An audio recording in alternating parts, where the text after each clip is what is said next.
And Cece is on the phone with us today. Cece, I think after reading your email, I know why you're not getting a call back. You do? That's great. I want to know. I think so, and I think after telling your story, a lot of people might agree with me. Thank you for wanting to do a second date update. What's the name of the guy you want to call today? What's his name? Nick. Nick. Okay. All right. Tell us a little bit about Nick. Where'd you meet him, first of all? I met him on Tinder, and we just happened to both be free on the same night, except he was working. So we originally had plans for 7. That turned into 8, and then 9. I didn't mind that he kept texting me that he was going to be later and later with work. Can I ask you, did he text you like before you got to wherever you guys were supposed to meet up, or were you sitting at a bar for 2 hours waiting for him to show up? Oh, no, I was home. In fact, I had like so much time. I got to check him out on social media. Okay. Like he was just like really hot, and I didn't have work the next day. So when he kept postponing, I didn't care. Okay. You enjoyed Okay. it. All right. So when did he finally show up? So that didn't happen because What? he kept postponing, and then he finally at 10:30 he told me to just come to his place and we can have drinks at his place. Whoa. That's not nice. Sounds like a I slick mean, move. as long as you were in it for just a one-night stand, too, I think it's fine. But it's not like a nice romantic gesture to ask you to come over at 10:30 at night and drink with you at his house. Well, I didn't mind coming over. I thought it was really gracious of him. Huh. So you went over there. Yeah, and then you know what? I went over to his place, and the weirdest thing happened. What? Uh-oh. I kept knocking on the door, Uh-huh. and this went on for like 20 minutes. Nobody was answering. I kept texting him, nothing. Now, guys, all night he was texting me. Yeah. So you went to his house and knocked on his door for 20 minutes and he didn't answer? Wow. No, so I started to get concerned, right? Like, oh my God, I hope he wasn't in an accident. You know, all these like horrible things are running through my mind. So I knocked on the neighbor's door and I asked him, you know, have you seen Nick? What? This is so I'm strange. sorry, but the And what did the neighbor neighbors are do? involved? The neighbor hadn't seen or heard him, so I told him I was Nick's sister. What? Okay, so you lied to the neighbor. It was a white lie for a good cause. For a good cause. Okay. So in order to find out if Nick was okay, I said, could you please let me into his apartment? Whoa. Whoa, wait, you God. faked to be his sister in hopes the neighbors would break into his apartment so you could go in to a total stranger's house. I didn't break in.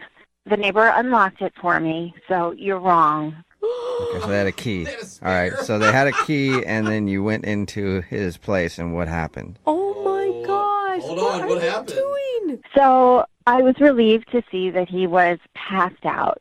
So he obviously worked many hours, and that left him exhausted. What? Like. So you closed up the door and left. I thought about that, but then I decided, no, that wouldn't be right either. I mean, we did have plans to meet. What? So what'd you do? So I let him keep sleeping. Wait, you sat in his apartment while he slept? No, that'd be weird. No, I needed to sleep too, so he was sleeping on the couch. So I went into his bed, and Oh. I didn't sleep with him, guys. Come on. Yeah, no, That nobody's is accusing you of psycho. sleeping with him. It's just kind of weird that you slept in his bed. He didn't That's even know you were in his crazy. place. And how are you being so nonchalant about this? Like, there's no way you can be so naive to think that this isn't a big deal.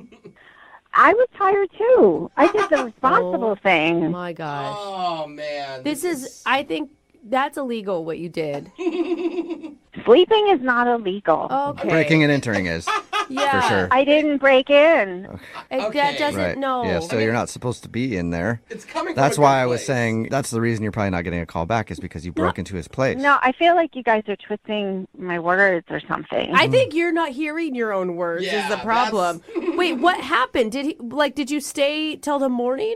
I did. Oh. And then I love to cook. So I went in his kitchen, Oh, my gosh. and I thought the right thing was to make him something to eat. So I made him crepes.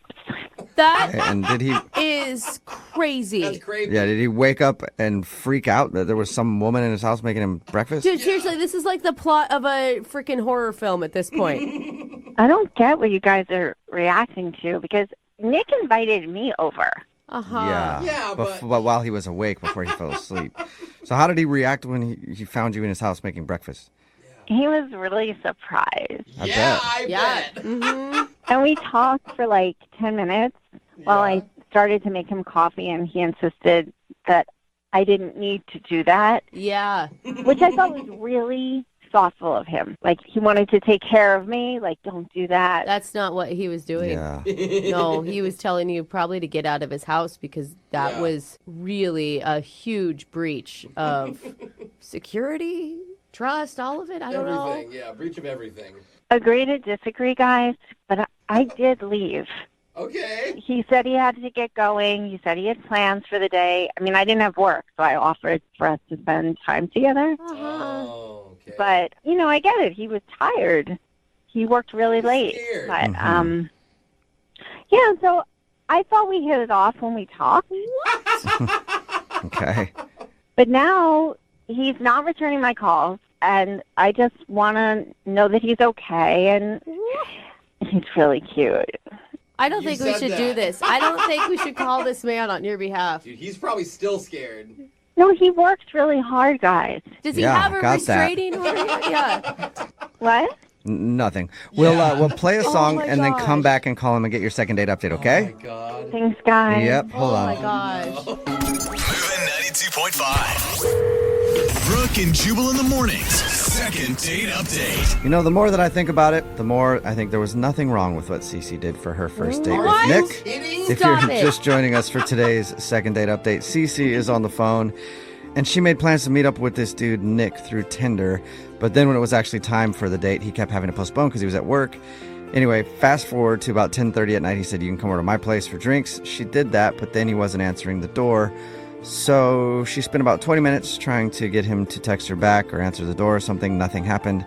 So she talked to a neighbor and then told the neighbor that she was his sister. And it turns out the neighbor had a key and actually let her into Nick's apartment. Oh, scary. But don't worry, she didn't wake him up. She just slept in his bed until the next day. Okay, He that's was on the normal. couch and then woke him up with breakfast. And now she's confused why she's not getting a call back. Cece, are you ready to call him and figure out the problem? Yes, more than ever. You cannot be this clueless. Like, you have to know why he's not calling you back. What you did is wrong on lots of levels. Yeah, multiple red Okay, flags. I appreciate the feedback, Brooke, and that's why I called you. I just know that I don't believe I was anything more than assertive. Nick never acted scared. I didn't harm him. He was just surprised. Okay. Just surprised. Okay. All right. Well, I'm going to dial his phone number right now and surprise him again, okay? Thank you. And I hope when you guys get him on the phone, you'll realize and did not do anything that crossed the line. Okay. Got you. All right. Well, I'm going to dial his phone number right now, okay? Thank you. You're welcome.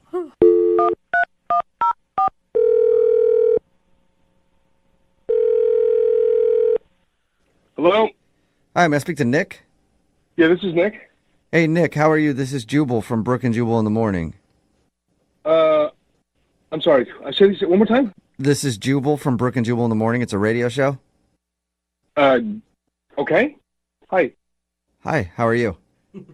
I'm good. How are you? Not too bad. Thank you for asking. Nick, the reason I'm calling you today is because we got an email about you from somebody who listens to our show. I didn't call you guys. No, I know. No. Yeah, I know that. No. Calling you. We got an email about you. So we do a segment on our show. It's called the Second Date Update. That's where if you go out on a date with somebody and then end up blowing them off, they can email us to get you on the phone and find out what happened. So we got an email about you from somebody who you sort of went on a date with. Yeah, that's a stretch even. Do you have a name? I do. And before I tell you that name, I want to ask you to not hang up on me. Her name is Cece.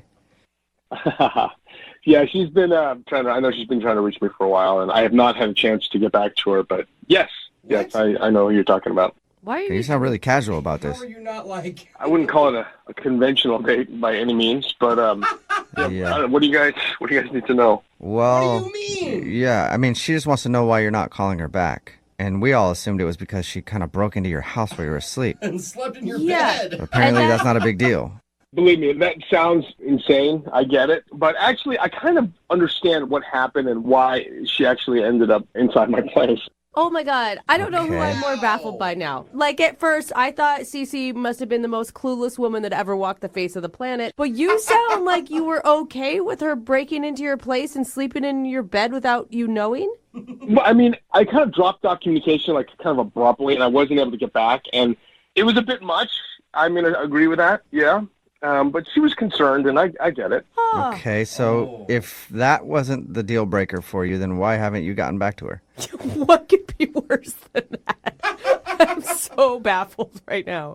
We were in touch a little bit afterwards, and she texted me a picture of me sleeping, Creepy. and she said that she took a bunch of those pictures, and she wanted to assemble like a photo book of me sleeping. I mean, she's a photographer, and she's kind of out there, you know. Wow. This is like an art project, but I just thought, you know, it's a little intense, I think, you know, for me. A little? Yeah, dude. Like, that would have most people going to the authorities to file some sort of report. Yeah. No, she's not like a danger like that. I mean, she's definitely eccentric. I would Yeah. say that. All right, so breaking into your place, sleeping in your bed, and you didn't know she was there, not a big deal, but taking pictures of you while you're sleeping is what did it. I mean, my understanding of this is that she didn't actually break into my place. My neighbor let her in, and Yeah. and I trust him implicitly, and she was clearly concerned. But it still sounds like you were like still maybe considering going out with her. You know, I really wasn't sure what to make of it at that point. I mean, it was so far removed from any kind of a date that it was just, I think it's like a friendship of some Friendship. sort. Okay. friend. Well, if it's a new friendship, Wow. then I'll just let you talk to her right now because guess what? Cece's on the other line and wants to talk to you. Are you serious? Really? Yes, I am. Cece, are you still there? Yeah, hi. Hey. I hope I didn't say anything insulting. I am totally cool, you know? What? No, it's okay. It's okay. I mean, I don't see why taking pictures of you when you're sleeping is creepy, but I respect your opinion. Oh my God. You know what? It's not, I don't find it creepy, and I don't want to paint you like that. It's a little much for me, you know? I'm a little more easygoing, I think, you know? This is insane. Okay, so are you still up for meeting? Because I only sent you a couple of the pictures, and Oh no. you know I could show you all the pictures I took of you. I made a nice album. Sleeping. You know, album. I'm okay. You know, I'm not feeling well these days. I'm a little bit under the weather, so These days? and I don't want to get you sick. And All the I think days. he's just scared. so maybe, I don't know, maybe check don't in think in he a few is. weeks or so. Yeah. Okay, wait. Can I just pause for a minute? I just need to know. The morning you wake up and a stranger is in your kitchen making you breakfast, you were still cool at that point. Yeah, no, she wasn't a stranger to me at that point. I mean, we've been texting all that night, and I mean, it wasn't any more alarming than like waking up after a night out drinking and then waking up with someone that you don't recognize. I mean, that was, I think, more alarming to me than with this Oh one. my God. Huh. You guys All right, honestly yeah, belong you guys together. do belong together. But now he feels uncomfortable about me taking the pictures of him sleeping. And now I feel Yeah. bad that I inadvertently made him feel uncomfortable. That was not my intention. It's not that I'm so much uncomfortable. It's just that it's, you know, I'm a pretty relaxed person, you know, Obviously. and that's a little. I mean, I just feel like it's a little too forward, if that makes any sense, you know. And I just want to take a step back a little bit, and you know. Yeah. Nick, would you like to go on a second date with Cece? We'll pay for it. You should. Please.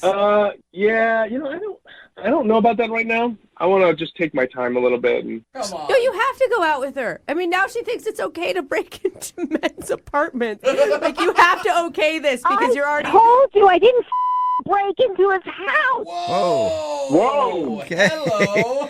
I think they're escalating. God. Yeah, geez. I know, Cece, right? sorry. Man. Okay, you guys. Sorry about that. So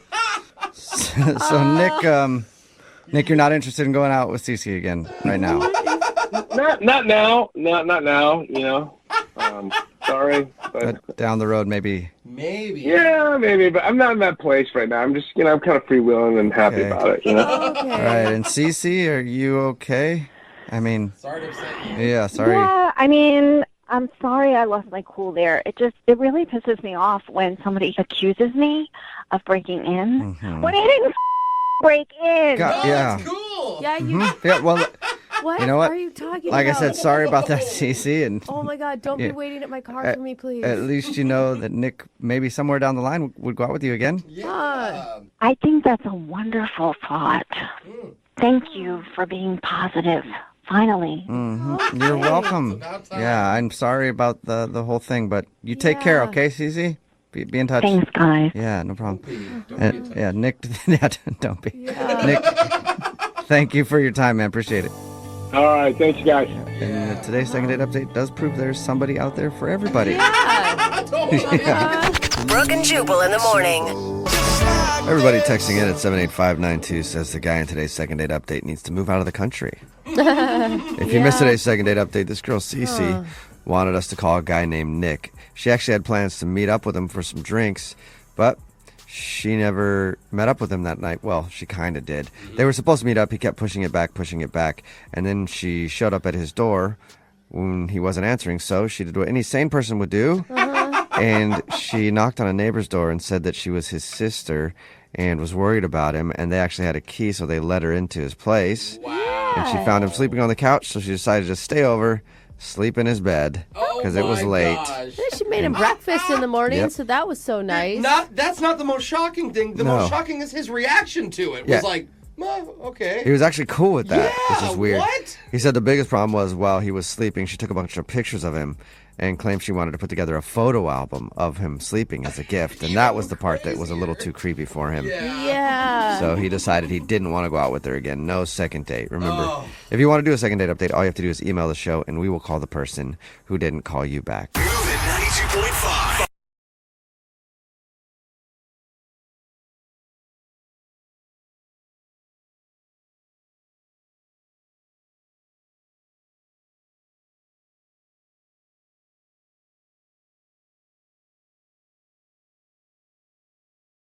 You know, after reading the email that we got in for today's second date, there's like a number of options as to why this dude's not getting a call back. Wow. This date, unless maybe I'm reading it wrong, but it Okay. sounds terrible. Like if I were a woman on this date, horrible. Maybe if I was a dude, I don't know. But Neil is on the phone. And Neil, tell us about your terrible date. Oh, wait a minute. What wasn't that bad? Really? Are you sure? Because reading your email, I was like, ow, ooh. And then that happened? What? Oh, damn. I am so curious how Neil could think that this is okay and you think it's horrible. Yeah. Neil, first of all, tell us about the girl you want to call today. What's her name? Her name is Andrea. And how'd you meet Andrea? We met on an online dating service. Okay. Oh, well, very formal name for it, sir. Yes. Oh, well, I guess so. And what did you like about her? I thought she was cute. She seemed really nice, and I liked her profile, and so we chatted on the phone a little bit. Oh, On the phone, What? actually. Wait, like voices? I know. Can you believe it? I actually talked to a human being on the phone. Weird. I'm shocked right now. time travel. No wonder she's not calling you back, you weirdo. Yeah, it's like you're dating back in the 60s or Yeah. something. What's wrong with you? I thought it was the right thing to do. I guess. Maybe, Actually- I don't know. As much as we're making fun of you, Neil, I actually think that it's a really nice move. Oh, thank you. Yeah, it shows that you're actually interested, and I assume you guys had a good conversation since you went out on a date after it. Yeah, we had a nice chat and conversation, so I took her to a concert. Okay. Oh, fun. That's cool. Like a big concert or... No, you know, it wasn't like the Rolling Stones. It was like a cover band kind of thing that played all kinds of party music, I guess. That's so fun. All right. Cover band, okay. And what was it like the first time you guys met in person? It was great. She was cute. We seemed to get along, and she gave me a hug, like, hi, how are you? I said, oh, this is going to be nice. Okay, what's the awful part, though? Because Jubal painted it as this horrible evening. And over. Like, Yeah. ugh, ouch, ooh. Well, first thing she did, she was talking about my profile picture and how, you know, I had facial hair, but I shaved because, you know, I figured, oh, let me, you know, I'm going on a date. Let me shave up. So maybe that freaked her out or something. Or, you know, made it Yeah, feel if weird. you show up and you're a different person, a lot of times that will scare people. How different did you look, Neil? I guess I had like a kind of a full goatee, and then I kind of shaved it all off. You know. Wow. She was willing to go out with you and you had a goatee. You must have a lot of game on the phone. That's what I'm thinking, Jubal. I think, if anything, she'd be thankful that that thing was gone. Tell us about the concert, because the details that you put in your email, like I said, it sounds like it didn't go very smoothly. Well, we were dancing, having a good time, and but just out of nowhere, she started talking about comedy, and she started saying how much she likes Kevin Hart as a comedian. Oh, Okay. Yeah. Lots of people. I hate Kevin Hart. What? Who hates Kevin Hart? I thought everyone loves Kevin Neil. Hart. Neil does not like Kevin Hart. Number one, he's overrated. Eddie Murphy, Richard Pryor, hello, been there, done that. Okay. Okay. Those are the legends. And he's like 2'4". I mean, come on. All right. And he's so short. he's short, you and don't you find like him it because he's short. unfunny. So, I told her, look, Kevin Hart's not funny. And she just started like arguing back and forth how brilliant he is. And I just looked at her and said, he's just not funny. Oh. That's always good to start an argument with your date. She brought it up, and I just told her the truth. I mean, the truth hurts. You can't hold back for a second if you're on a first date and just go, yeah, okay, cool. Look, what was I going to do? I can't lie to her. I don't want to start off the date relationship by lying. What if she brought home a bunch of Kevin Hart videos on our second date? Oh, my God. Yeah, What? I Oh my know, God. right? Why would you do that?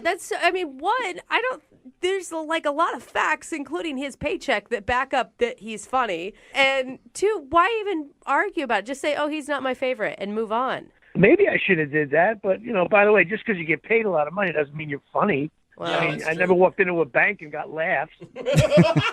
yeah. What happened after you guys argued about Kevin Hart? Well, then we, of course, a couple of good tunes came on, and we started dancing. And I actually had this full beer, and I kind of, spilled it on her. Ah. Yeah, that's the best way to describe it. How much How of the much? beer did you spill on her? I think the lady behind me bumped me, but I guess like more than half the mug fell into her, kind of hit her on her jeans and on her sweater and stuff. Oh, that sucks, So you man. argued about Kevin Hart, and then you dumped a beer on her, is what it sounds like. Jesus. Did you apologize? Of course I did. I was like, oh my God, I'm so sorry. I'm so Okay. sorry. But, Okay, that's good. Well, I will say that one's an accident. I mean, it sucks, but it's an accident. if Kevin Hart did it, I'm sure she wouldn't have minded. Yeah. That guy can Back do to Kevin anything, Hart. right? Been the funniest beer spill Yeah, ever. it would have been funny, like slapstick. So after you argued with her and then spilt a drink on her, how did you guys end things? Well, I thought we recovered from that. And then she just said, you know what, I got to go. And she left. Oh, yeah, you didn't recover from that Yeah, then. no. Not at all. No hug Yeah. or kiss? No, but I did text her. I just said, sorry about the beer. Didn't mean to do that. Though we made a connection. But also that, Kevin Hart, still not funny. Wait, You like told you her. didn't give it up? You even put it in writing form about Kevin Hart? Look, if she was a good sport and was into me, she would have thought that was funny. That was the Yeah. Remember, And it she doesn't- doesn't know funny because she likes Kevin Hart. That's So a good point. It doesn't sound like she thought it was funny because she's not calling you back, and she also left in the middle of your date. Well, look, even though it didn't end well, I still want another chance. She was cute, she was nice, and I know we made a connection, Okay. even though we had some differences. All right. Well, we'll play a song, come back, and then call her and get your second date, all right? All right. All right, man. Hang on. Is there anything Kevin Hart is not involved in? He's in like everything in Hollywood. Every movie that point. comes out has Kevin Hart. Every TV show has something to do with Kevin Hart. He's the biggest name in comedy, and now he's involved in a second date. And he ruined Neil's potential for another date because This guy. Neil is on the phone for a second date. And if you missed the first part, he got into an argument with his date about whether or not Kevin Hart is funny. His date, Andrea, does like Kevin Hart, and Neil was not afraid to let her know that he didn't like Kevin Hart. And then after that, he spilled a beer on her, yeah. which he says is by accident, and then she left, and she hasn't called him back. So we're fighting an uphill battle here, Neil. Well, hey, listen, not funny is not funny. Okay. But I'm not even talking about Kevin Hart All right, now. I'm now not- this is not. Yeah. I feel like this is all this is going to turn into Yeah. is a discussion of Kevin Hart. What can I tell you? His movies suck too. His stand-up is overrated. Oh my God! All right, Neil. Neil. We need to focus on trying to get you another date. So we need to drop Kevin Hart for a little while and talk about Andrea and call her. Wow, that's the best thing I heard all day. All right. Okay. And, Neil, can I ask you though? I mean, bigger picture. If you guys have two very different, sets of humor, do you think that this is going to be able to work out? Hey, look, it's good to have differences. If people are the same and they fall in love, that would be kind of a boring relationship. Yeah. Look, my parents have been married forever, and they argue all the time. Spices it up a little bit. Yeah. Okay, so I guess that's what that's you're the looking for. I secret see. to a long relationship. That's So. correct, huh? Well, I'm just saying, that's what kind of thing I'm looking for. All right. Argument in a And you Well- found it. You found it in her. We'll call Andrea right now and see if she's ready to argue with you on another date. Okay, Neil? Okay. Okay, here we go.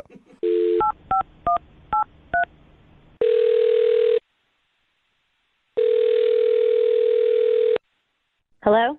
Hi, is this Andrea? This is? Andrea, how are you? This is Jubal from the radio show Brooke and Jubal in the Morning. Oh. Hi. Hi, what was that sound you made? That was her surprise sound, I think. Almost like a hiccup. Yeah. Yeah, you got the hiccups? No, that was just my surprise sound. Oh, Yep. okay. Any idea why we're calling you? I hope I won something. No, you don't listen to the show very much. We never call people to give them anything. Oh, you don't? Yeah, you don't listen to the show very much, do you? The reason why we're calling is because somebody emailed us about you for a second date. Oh, my God. Yeah. Yeah. So I guess you could be winning another date. I don't know. Oh, boy. You've been on many dates recently? It sounds like she's been on many bad dates recently with the oh boy answer. I have been on a date, like, recently. And how did it go?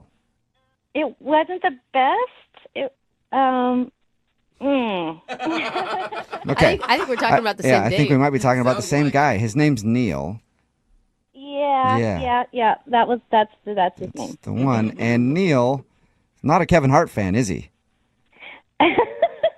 No, it's not Kevin Hart fan.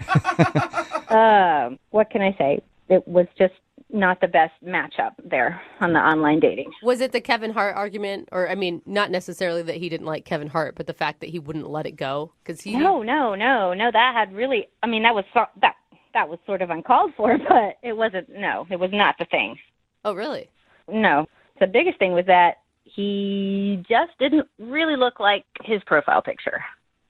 Oh, he told us that too. He told us that. forgot about He that did part. tell us that. He said that he used to have a goatee. By the way, props to you for giving a guy with a goatee a shot. But he had it shaved by the time he met you. He looks about 15 or 20 years younger in his profile picture than he did when we met. Whoa. Did you say 15 or 20? Years? At least. Like, I don't know. Like, yeah, it was like, it must have been just a really, really old picture because I mean... So what were you thinking when you saw him and he was so much older? Were you like, oh man, this guy might break a hip while we're at this concert? Yeah, no. It was. I mean, it was a little shock. I mean, he wasn't like crotchety or anything, but. How old do you think he is? Well, I'm not exactly sure, but he did give me a hint when he spilled his beer on me. What? How was it Parkinson's setting in or something? I mean, how did he give you a hint that he was Who are you? old? That's so messed up, Jubal. I mean, I just confused how that would be a hint. What did he do? The cover band was playing kind of a wide range of music, and all of a sudden they start playing Huey Lewis and the News, and he just jumps up and down his beer goes everywhere. He's like, I haven't heard this since college, and I'm like, oh my God, I wasn't even born. Oh my God. Since college. Yes. I mean, isn't that the 80s? That's the 80s. I think so. I don't know. So how old is I can't he? even think of what that song would be. Do you know what song it was? It was like, Hip to Be Square. Oh my God, that's All right. super old. Something like that. I don't. Oh my God. I don't even You know guys that. can talk more about it. I'm gonna Google it real quick to see when that song came out. Yeah. So if you had to give him a number, how old do you think he is? Actually, you know what, Andrea? Let's just ask him because he's on the other line listening and wants to talk to you. What? Yep. Neil? Hey, Neil! hey, Andrea, when's the last time you looked at your profile picture? Whoa. Whoa. Coming in hot. Yeah, what is that? Dang. Neil! Holy crap. I mean, have you looked at your profile picture? I was assuming I was meeting someone around my age. Oh. At least it was taken in this decade. You couldn't say that for yours. The 90s. It's from the 90s. Oh. Oh my God, you're making me sound like I'm B. Arthur or something like that. Who's B. Arthur? Arthur. I'm just saying. I think she was a golden girl. B. Arthur was a golden girl? I think so. Andrea, how do you not know who B. Arthur is? Golden Girl? Oh my God. What's a Her golden comedic girl? timing is unbelievable. Okay. She is So- funny now that I know who she is. Neil, I'm starting to believe Andrea now that you're older than you say you are. Listen, I'm a few years older than her. I'll give you that. But it's not like she was, 19 years old over there. I mean, come on now. Wait, so now you're saying that it's okay that you lied about your age because she looks old? I didn't lie. It just didn't come up until, a good Huey Lewis song came on, and I got a little excited. But, I mean, You got to tell people how old you are before you meet them, or at least use a recent picture, man. I mean, come on. You know what? I'm only a few years older than you, so let's not get You are carried at away. least 15 years older than me, man. Oh, I don't know. Well, I'll tell you what. You know what? You don't understand the comedy of Kevin Hart. It is not of your generation. Oh, there it is. It's actually a good point. You know what? Why don't we go on another date and we can get our profiles picture taken at the same time? How about Oh, that? my God. Neil, how old are you? It is killing me. Will you please tell me how old you are? Well, why would I tell you anything about how old I am? Because we're trying to see if Andrea is right or not about your age. Yeah, but, listen, I'm in shape. I'm healthy. I make a good living. Then Then if you're so in You like shape, Richard Pryor more than Kevin Hart? Yeah, I that's mean, good. Yeah, that that's sort true. of says it. You did make a Rolling Stones reference when we first talked to you. I remember that. And then you talked about older comedians. And I went on Wikipedia while you guys were talking. Hip to Be Square, that Huey Lewis song, 1986. What? You were in college in 1986, Neil? Oh, man. Hey, you know what? You guys are killing me with this age thing. You know what? Let me tell you something. Age is just a number. Yeah, a number that you have to be honest about. Listen, by the way, that was a younger reference. You guys are making fun of me because of that, but that was R. Kelly. Yeah, not necessarily a younger reference still, Yeah, Neil. that's still pretty old. Are you kidding me? No one in that room knows the reference? R. Kelly? I mean, you're in the music business. He's the guy who peed on people. How did you not know that? We know who R. Kelly is. Yeah. He just hasn't really been relevant for a few years. Or a decade. Years. Next thing you know, I'm going to end up at a Green Day concert. I mean, this is ridiculous. Green Day. What are you doing, dude? Yes. Oh my God. Change your profile picture and stop trying to get younger women, Neil. Hey, when's the last time you looked at your website? I mean, hello, Airbrush City over there. All right. Neil, I'm just going to put you out of Wow. your misery. Misery, that was an old movie you probably remember. Kathy Bates. Right? Yeah, Kathy Bates was in that, Neil. Andrea, would you like to go out with Neil on a second date? We will pay for it. If I wanted to date my grandfather's best friend, I would say yes, but no. Oh. And good luck with your Social Security, Mr. Neal. This is crazy. You know what I mean? You meet a nice guy. Maybe he's got a couple years on you. Shows you to a nice time, and you're blowing him off over an age. You know what? That's the problem with the kids today. They're always on the computers and everything. Thank you for confirming everything for us, Neil. Whippersnappers. Appreciate it. Second date update. We've got a guy on the phone for a second date update today. His name is Nathan. And, a lot of people will come onto the show and they say, I have no idea why they wouldn't call me back. I'm the ultimate gentleman. Just ask my mom, who I live with and share a crossbow collection with. I'm normal. That sounds about accurate. Yeah. But Nathan's not like that. He knows that he had a few mishaps on his first date, and he's looking to get some help. Nathan, how you doing? Good. How are you? Can I just first say thank you? It's always nice to have someone on the phone that is somewhat self-aware. Yeah, we're not asking for total awareness, just a little bit. Yeah, just tiny bit of awareness. Yeah, we all have our faults. Well, That's true. well, don't overgeneralize. Some of us are perfect, but Okay. don't lump us in with you. You're not perfect, Jeff. Let's talk, though, about the girl that you went out with. What's her name? Chloe. Say it Wow. like that, bro. That was It's that was dark. a lot. I feel like you need to explain more how you feel about Chloe. Listen, we met on a dating website. We talked back and forth for like a week or so. Okay. She's really great, super pretty, and just kind of shallow, but she's a brunette, and like everyone that I've dated in the past, like I've been stuck in this blonde rut, I guess. Wow. Okay. That you don't need to call it a rut, Yeah. all right? Yeah. Nathan, as a blonde woman myself, I'm sorry. No, we all have low points in our dating life. I so mean, and honestly- we all went through the blonde phase, and then you we guys, finally okay, come out stop of it. with the blonde face. That's always in the past, Yeah. right? All right, Oh so my you God. finally met a good brunette girl. That's right. And I was just trying to switch it up. Yeah. She was really great. She's super sweet. I'm sorry. Continue, Nathan. Yeah, what did you guys do on your date? So it was her idea. She volunteers in an animal shelter. Aww. And I thought, that's super great. I'm great with animals. This will be a really great thing. And then she said we could grab something, a bite to eat afterwards. And so we went all in. I had to, it's like wearing the vest. Dude, this is, okay, you guys are laughing, but this is so cute. This may be the most wholesome first date we have ever heard on this show. And it's great because women are always in a great mood whenever they're around animals. Like, you can't be sad while you're petting a puppy. Yeah.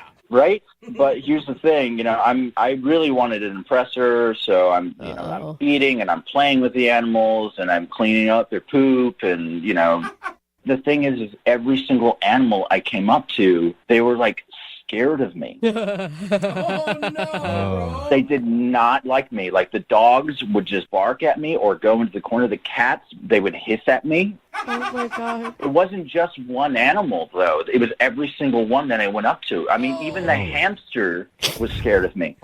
Wait, did Chloe notice this?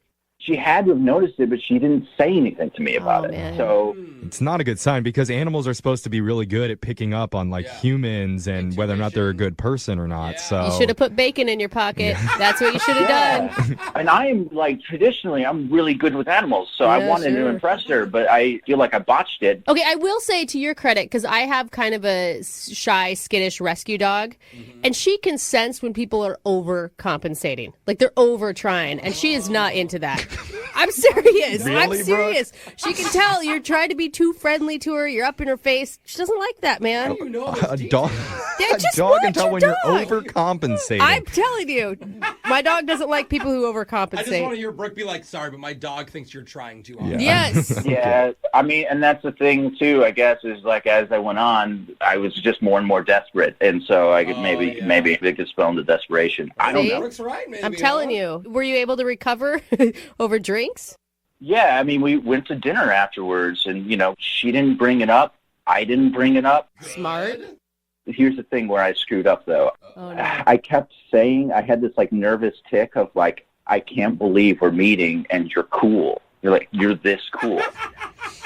And I'm thinking back to it. I've said it a bunch of times, and I've never said that before to anyone. And so it was heartfelt, but I think it was nervous. I don't know. Yeah. Like it was a nervous tick. Well, and it's like you say it one time, and you're like, oh, that's so nice. You say it 10 times, you're like, what? Did you thought I was like some troll on an internet site? And I get it. why'd you even agree to go out with me if you had such low expectations to begin with? I can understand when you're meeting people online, you don't know what you're getting into. You don't know what type of person they're going to be.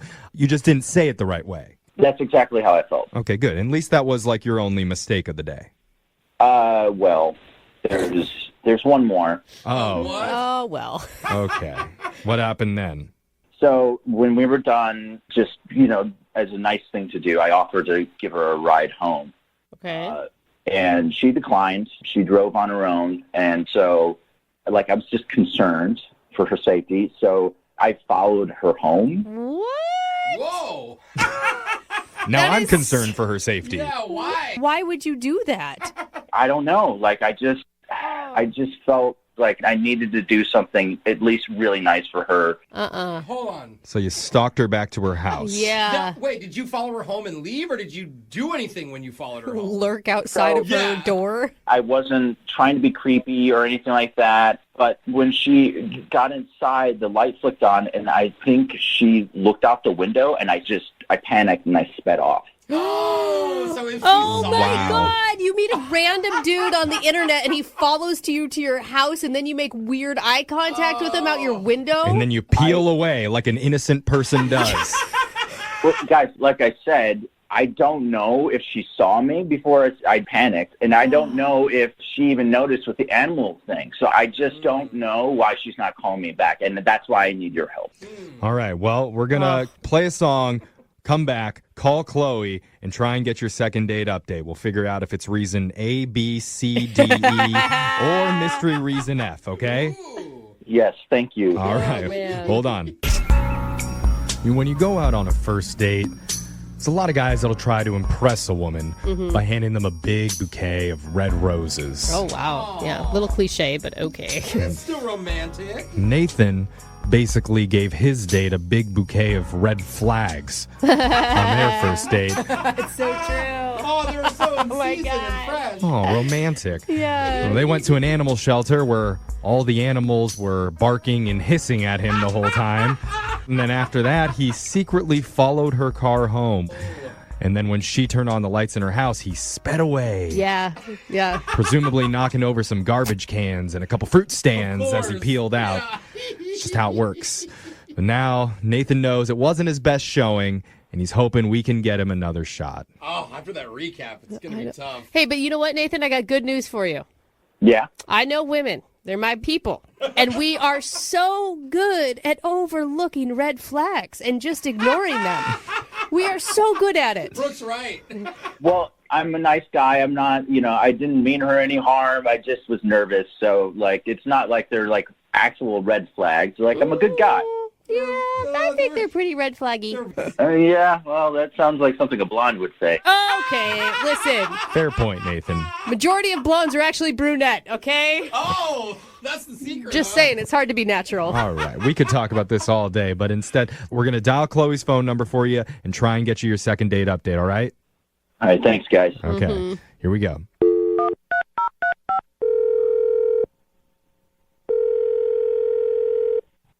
Hello? Hi, can I speak to Chloe, please? Hi, speaking. Hi, Chloe. How you doing? This is young Jeffrey from the radio show Brooke and Jeffrey in the Morning. I'm sorry. What is this about? Well, this is about your dating life. What? Yeah. Because we do a segment on our show called a second date update. That's where if you go out with someone and afterwards they're not calling you back, you can reach out to us and we'll contact them for you to try and figure out the reason why. Someone called you about me? Yes. Specifically a guy named Nathan.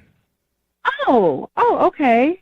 Oh, that's really positive. That kind of scared me. I know. That was not the reaction that I was expecting at all. Yeah. Is this going to be quick Chloe, oh, yeah, Nathan, just haven't got around to calling him back? Yeah, literally that. Oh, Really? Everything's fine. That's interesting. It's just a confusion. I'm sorry, I don't understand what's going on right now. Well, he's trying to figure out what happened, what you're feeling about their date. Maybe we could just go over the date with you and ask you about a few things. Okay. Because he said that you came up with the idea to go to an animal shelter together because you like to volunteer there. Yeah, I do. Animals are really important to me. Okay, Oh, so bless you. how did that go? I mean, it was fine. He seemed like he was trying really hard. I'd leave the room and come back and he'd be trying to hug some of the animals, and dogs don't like being hugged. He seemed like he was trying really hard, though. They like being kissed. That's what I told him when he was telling us about how the dogs are kind of standoffish with him. I'm like, dude, you're overcompensating. I know it. I'm picturing him cornering a dog, be like, come hug me. Yeah, get over here. He wasn't yelling at the animals. Oh, okay. He was trying to connect, and I think he missed a little, but it was sweet. Yeah, you definitely want a guy who's trying too hard than a guy that's not trying at all. Right? You can always be oh, well, dogs don't like that. Yeah, that's good. And afterwards, he said that you guys went to dinner together. How did that go? It was fine. I mean, he was repeating some things he kept saying, but again, he was nervous. It seemed fine. So you do like him. Had you, at the end of your date, planned on going out with him again? Yeah, actually, I was on vacation for a week. So I was going to call him today or tomorrow now that I'm back. Okay. So he's just, again, trying too hard. I mean, it's endearing. He likes you. Yeah. That's really sweet. Well, this is simple. All right. Easy. And I guess one last question, Okay, Chloe. we don't need to do this. How was your drive home that night? Oh, my gosh. It was normal, I guess, but that wasn't part of our date. I drove myself home. Yeah, I know. But so how did it go? Fine. Good question. Are you really? I care about, and I know Nathan cares a lot about safety and wants to make sure that you were obeying all the traffic laws. We have a lot of people out there that don't. I think that's a good thing to know. I don't think I was speeding, if that's what you're implying. That seems kind of weird. Yeah. Okay, well, Nathan just mentioned a few things that he was nervous about with the drive, so maybe I should let you talk to him about it. What? Because I didn't tell you this, but he's actually been on the other line listening. and he heard everything that you said. Oh, what do you mean? He's on the phone right now? Yeah. Why didn't you say something if you're on? Hello? Nathan, answer her. Hey. Hey, Hi. so this is weird. Yeah, no, I'm so sorry. I had them call you. I guess I was just really nervous, but that makes total sense. You were on vacation and you weren't answering, so I guess I just got in my head about it. It's so great to hear that you had a good time. Okay, yeah, I was gonna call you, and I should have told you I was going on vacation, but everything just happened so fast with our date coming together. Yeah, that makes so much sense. And I heard what you said about the dogs, and I mean, I totally get it. I should not hug dogs. I shouldn't do that anymore. I'm not going to do that. I think that's something if we can talk about. Animals are different, you know? Yeah. And if we did it again, I'm sure it would be like I would be much better at it. And, Oh my God. Nathan, you are being so like cute and also kind of desperate right now. I can see why you were repeating stuff. You sound nervous. Yeah, you're a nice guy, but this is brutal. Are you embarrassed about calling us to call her? Yeah, I guess I just overthought it, and this was really simple. Yeah. I think maybe the reason that Nathan is so nervous right now is because he feels a little bit guilty about what happened. I mean, we don't have to. I mean, we're going to go out. Totally, absolutely. But don't you think maybe you'd feel a little bit better if you were 100% truthful about how the night went? Oh, you're going to do this to him? I don't go back now. I think it might be a good thing. It is a healthy thing for their relationship going forward. I don't know, man. She seems understanding. What are you guys talking about? Oh, this is so cringy. I feel like there's a part of your night that you didn't even know was going on, and Nathan should probably come clean about. I will say, if I was on an internet date, I'd probably want to know that he did this too.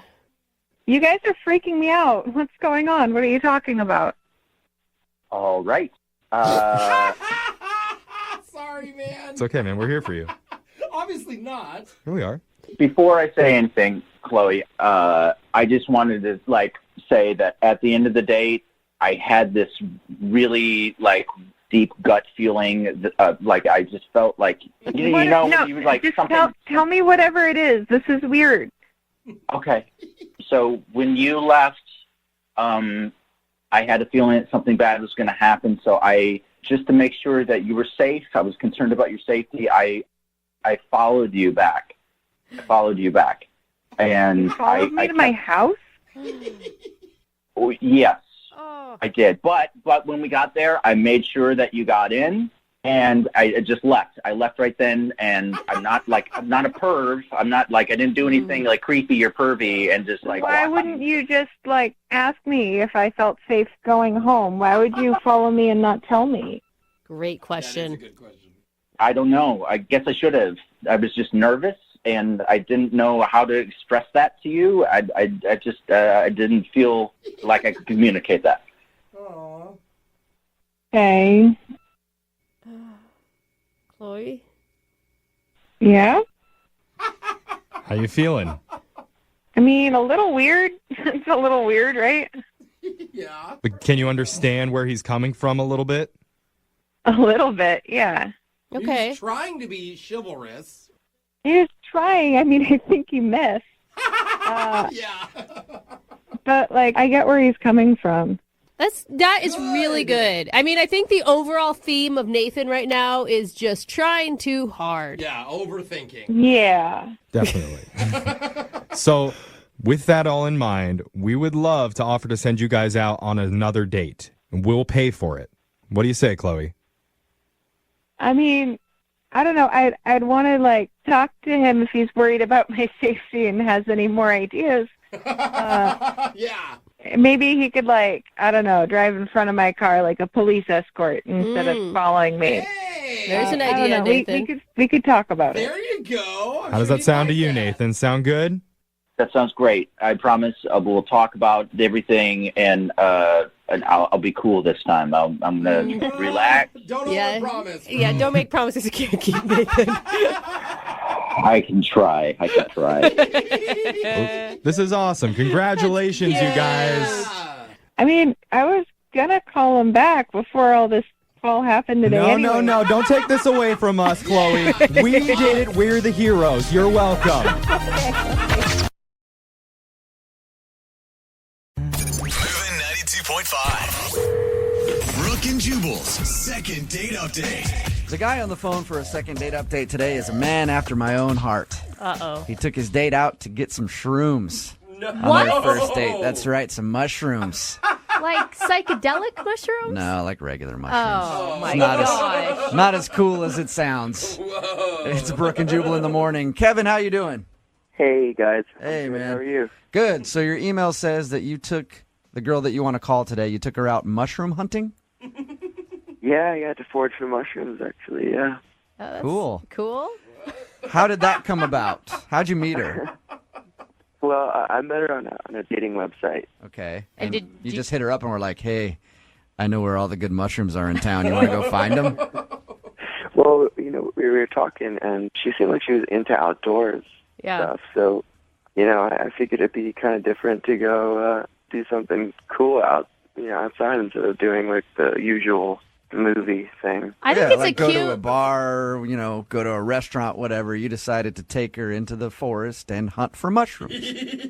Yeah, and I brought I made her a sandwich and stuff like that. So it was like a meal and a mushroom forage. That's actually an adorable date. I just don't know if I would head out to the forest with a guy I'd never met and only talked to online. Did she seem to enjoy the mushroom hunt? Yeah, she was really tentative. She listened really well, and what do you mean she listened really well? well, because I from an outside perspective, mushroom hunting can seem kind of lame and not so exciting, but it actually is very exciting because you can actually die if you don't really know what you're doing. There's a lot of different types of mushrooms. Pick the wrong mushroom, you could poison yourself, I guess. Exactly. You can die from eating one, or one can taste really, really good. And right. You know the exact texture and color and how they look and all that. And so she was really into listening to all of that. And she asked questions, and she seemed to be really into it. She seemed to respect the mushroom. I like that about her. Yeah. Is this the first time you've taken a woman out for mushroom dating? Dating? Yeah, it actually is. And how long was your guys' date? I mean, is this like a 3-hour activity? Yeah, it was about 2.5. Okay. And what's the highlight? Well, we got a ton of mushrooms, first of all, which was really great because you don't always. Sweet. Sometimes the conditions aren't right and they don't grow. Yeah, that's got to suck, huh? Yeah. That's got to be a bummer when you go out there and hunt for mushrooms and you don't come back with any. I would be really upset. Yeah, it's like fishing. Yeah. Yeah.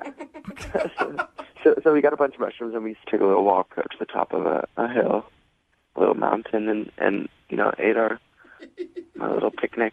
And Kevin, can I ask you a question? Kevin, can I ask you a question? And I mean, no disrespect by this, but have you eaten some mushrooms this morning? No, sir, I have not. Okay. Do I sound like I have? You sound a little laid back. He's like, no, Grizzly Bear, I haven't. Are you always this chill, Kevin, or can you be a little bit more lively on a date? Oh no, of course I can turn it up. I can really turn it up. Turn up for mushrooms. Turn up for mushrooms, exactly. All right, so mushrooms aside, why do you think she's not calling you back? I don't know. Maybe she thought it was weird that I took her mushroom hunting. But usually girls like different guys and different people. Mm-hmm. I try to be a different person, and I am. And so I don't know. Did it seem cool at the end of the date? Did you make plans to go out again? Yeah. We came back to the car with all of our mushrooms, and I said, maybe we could go on another date where you come over and I cook you like a mushroom stew. That's cute. All right, so and what'd you go out, find mushrooms, and you're going to make her a nice meal with all of the mushrooms that you guys found. Yeah. All right, and she was into that idea? Yeah, and it was pretty cool because she gave me all of her mushrooms. Sweet. don't know if that'd be a good sign or not. It'd be more like, I don't trust what this guy told me. Did you guys kiss or anything at the end of the night? Was there any contact? No, there was not much contact because it was the first time, so it wasn't like, All right, so you said, I will make the mushrooms that we found. I'll make you dinner. And have you texted her and tried to make plans for that? Has she responded to you at all? No. How many times have you tried to get a hold of her? 3. Okay. All right, there's not a chance that she could have got one of those poison mushrooms, took a bite of it when she got home, and is no longer with us, is there? No, it could be a possibility. 5. Brooke and Jubal in the mornings. Second date update. Ladies and gentlemen, it's an honor to have a celebrity joining us for today's second date update. His name is Kevin, the Mushroom Hunter. He's hunted mushrooms from far and wide. He can take down any mushroom anywhere, from a giant portobello to a small tasty shiitake. It doesn't matter. Kevin, the Mushroom Hunter, is there. That's good, Jubal. Hey, Kevin. Yeah. Have you ever had such a great intro before? No, that was pretty cool. He sounds so badass. Yeah, he does. Kevin took his date out mushroom hunting. He met her online. They went out to forage for some mushrooms. He thinks that she had a good time. At the end of the date, she actually gave him the mushrooms that she found, and he said, well, maybe on the next date, we can cook these mushrooms in a nice dinner. And she said, yeah, but he hasn't heard anything from her. So we're about to call Julia and get her on the phone and find out why she would refuse a date from Kevin, the Mushroom Hunter. No woman can turn him down. All right, Kevin. Any last thoughts before we call Julia? No, I'm okay. All right, cool. Well, I'm going to dial the phone number right now, see if we can get her on the phone and get your second date update, okay? Perfect. Here we go.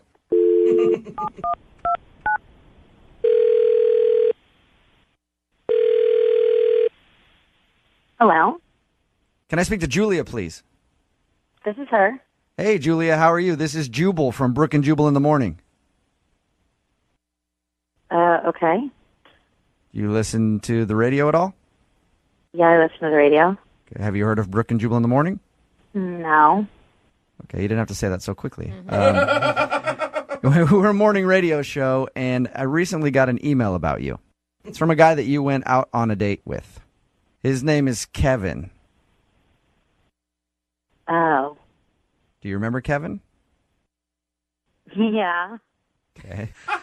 So we talked to Kevin a little bit about your date. It was an interesting one. He told us that he took you mushroom hunting. Did you enjoy that? I mean, it was okay, I guess. It was just okay? It was kind of weird. It was weird? Yeah. Was he just like, was he just too into mushrooms maybe for you? He was really into the mushrooms. It was kind of all the date was about, really. But it's kind of cute, though. You can give him credit for, like, sharing his interest with you and trying to do something different. Yeah, I guess. No, I don't, though. No. It was a really weird date. It was really weird. I mean, he took me out to the forest, and we looked for mushrooms. Like, what kind of date is that? Is that not the normal date that you usually go on? No. But we messaged back and forth for a while, and he finally asked me out, and he asked if I wanted to go get some mushrooms, and I said, hell yeah. Oh, were you thinking a different kind of mushroom? Well, obviously. I like to go out with my friends and party and have an awesome time. So he didn't say to you, do you want to go mushroom hunting with me? He just said, you want to get mushrooms, and you were like, let's do this. I've got some tickets to see Diplo this weekend. Oh, my gosh. That is exactly what happened. I thought we were going to go out and have a wild time and get some mushrooms, and instead we went to the forest and searched for them to put on mushrooms like burgers or something. Oh, my gosh. When did it actually dawn on you that you weren't going to be doing psychedelic drugs? About halfway through our picnic when we were sitting in the forest and looking at birds. You're like, those birds are actually real. I want to see fake birds that are in my mind right now. Oh. Exactly. We're just not compatible. I'm just about having a good time. Okay. And at any moment during the date, did you think about telling him that? There were a couple times that I thought about it, but I just didn't think it would even be worth it. I didn't think he'd get it. And also I was in the forest with some guy I didn't know. I didn't want him to, I don't know. Yeah. Well, what would you say to him if you could tell him anything right now? To be more clear about what kind of mushrooms you want. Okay, well, you can actually tell him that right now because Kevin is on the other line listening. What? Yep. No. Yeah, Hey, Julia. Oh, my God. So you thought when I said, let's go out and get some mushrooms, you thought that I was saying, let's go do drugs? I mean, yeah. But it's a first date. Well, why would we go do drugs and trip on shrooms on our first date? I mean, why not? I like your attitude. Why not? I love to go out and have fun. I mean, I've said that. I thought you got that. I had absolutely no idea if that's what you wanted. It's fine. I'm into doing my fun things, and you're into doing your stuff. Well, just because I don't do shrooms doesn't mean I'm not fun. I'm definitely fun. Really? Prove it. What is your idea of fun? Going in the forest? I just think you don't understand me because I am actually a lot of fun. Every weekend I actually go bowling with my childhood friends. And, you know, we get beer and we get a couple pictures and, you know, I do fun stuff too. You go bowling and take pictures and that's fun. Okay. I didn't say pictures, I said pictures of beer. We get crazy. Really crazy at the bowling alley, huh? Okay. But Kevin, I'm sorry. It's just this. I have very different ideas of fun than you. My idea of fun is going and staying out all night, literally all night, having whatever pills people offer to me. Oh my gosh. Dancing to EDM music throughout the night, and that's it. And 24-hour ragers, man, like that's my idea of fun. And your idea of fun is going into the forest. So I just don't see it happening. I stay up late too. I can stay up late on you know, I can do 24-hour parties.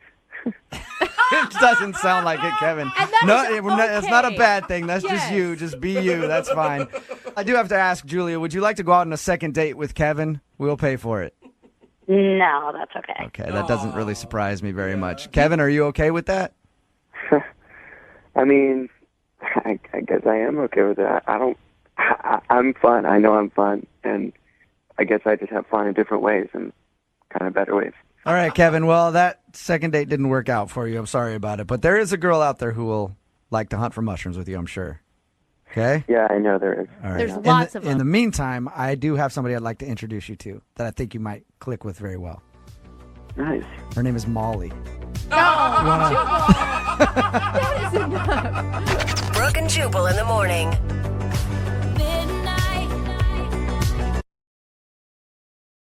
Need LASIK? Trust the experienced team at the LASIK Center at Evergreen Eye Center. No glasses, no contacts, no limits. What will you do? LASIK at evergreen.com. Moving 92.5. Brooke and Jubal's second date update. We've been doing second date updates for a long time now. We've pretty much heard every single place you can meet somebody. But we haven't had anybody who's met on Instagram yet. You guys realize that? Met? Yeah. We've not done a second date update with people who've met on Instagram until today. Weird. That's how the girl that's on the phone for a second date update today met the guy that she wants to call. What's up, Amy? Hi. How you doing? I'm okay. I'm impressed. How did you even meet a guy on Instagram? It's pretty easy. Yeah, I've met girls. I feel like a lot of people meet guys on Instagram. Okay, I should rephrase that. How did you meet a guy that wasn't creepy on Instagram? There you go. That's a better way to say it. Okay. That's fair. I've gone out with some freaky guys on Instagram. So how did you meet this dude? Did he just hit you up one day and was like, hey, nice pics? Yeah. No, he started following me on Instagram, and I had been, on his Instagram, liking his photos, but I wasn't following him yet. So then he started following me, and he would, comment on my stuff, and he was, I don't know, he seemed really, funny. The kinds of comments that he would make, they were really, really clever. And he has the most beautiful eyes I've ever seen, ever. Can I ask, did you run in the same circles? Do you have friends of friends, or is this a complete stranger? This is actually a complete stranger. Wow. I am scared for you. That's my instant thing is like a guy's commenting on your Instagram page and you're willing to just meet him up. Hey, I do it all the time, Brooke. Yeah, it happens a lot, actually. No, but I didn't meet him right away. Okay. And like, I've been dating a lot of guys lately, and just for fun. Like, I'm young and I'm not looking for anything serious, like not really looking to settle down. So I don't know, sometimes I'll talk to someone on Instagram and we'll go out for a few drinks, and it's like not anything serious, it's just fun. All right. So tell us about your date with Rick then. Well, oh God, see, that changed things. So Rick and I, like, we had talked for like a week or so before we met. So he seemed normal. I knew he seemed normal and super awesome. So we went and we grabbed drinks at a bar. And when we met, like, he gave me a really big hug, and I felt super comfortable with him from the very beginning. Like, you know, and you were talking about creepy, creepy people off of Instagram. Like, I have met some creepy people off of Instagram, but it wasn't like that with him. It felt like so easy and so good. I don't know. Yeah. Your email does say that you don't remember too much of your date, though. Then it goes to that. What happened there? Well, okay, usually when I go out, I have a couple of Cosmos. That's normal. So I did that, but I might have had an extra Cosmo, and I might have had a couple of other drinks as well. It happens to the best of us. You get excited. You're all amped up for meeting this cute guy, and then suddenly you're blacked out. Well, I never blacked out, but that's good. But something kind of happened that was kind of weird. I don't remember all of it. So we had the drinks. We went back to my place, and Rick came with me to my place. I remember that we got in like a fight about something. Like, we were arguing about something. Oh, one of those nights. Oh my gosh. I know, and I was like really emotional, and he was really upset, and he ended up leaving. But I was kind of drunk, so I don't know what happened. Like, I don't know if I did something wrong or if he did. Is that the last thing you've heard from him? Yeah. Did you text him and try to ask what happened? Yes, of course. Like, I woke up in the morning and I remembered that, like what I just told you, and I'm like, oh my God, what happened? So yeah, I tried to text him, and he's not answering anything. Like, he won't talk to me online anymore. He's just kind of disappeared. So I don't know what happened. And you don't remember at all what the fight was about? No, like, not at all. I just remember the part where I was really emotional and he was really upset, and then he left. Oh no! Okay. Oh my gosh. And I don't know why. And I'm like, I just feel like I finally met a really good guy that I'm like, oh wait, actually, maybe I could be in a relationship. And then I just like went and screwed it up somehow. I'm sure. Well, you guys already got your first fight out of the way, which is nice. I was going to say, it sounds like they're in a relationship already. All right, well, we'll play a song, come back, call him, and get your second date update, okay? Okay. All right, hang on. Nobody wants to go out on a first date and get along the whole time and have boring. chemistry or whatever. Yeah, you do. That's boring, right? That's old school dating. It's all about arguing now. A good first date should include at least one argument and an emotional breakdown, which is why Amy's on the phone, because she had a fabulous date with a guy named Rick. She actually doesn't remember a lot of the evening, but she does remember that they got in an argument at one point. Yeah. She was emotional. He left her place, and they haven't talked since. Amy, why do you want to call him if you guys got in an argument? Yeah. Because, like, up until we got in the argument, we were having a really good time. And sorry, what was the question again? My question was, why do you want to call him if you guys got in a fight on your first date? I really want to know what happened. Okay. Makes sense. Yeah. Are you like an emotional person that often brings up maybe politics or religion or some sort of topic that people could fight over? No, not politics and religion. No. Okay. No. I mean, like, I have my moments just like everybody. Like, yeah. Okay, well, I'll call him right now and see if we can find out what you guys were arguing about, okay? Okay, thank you. You're welcome. Thank you. Here we go.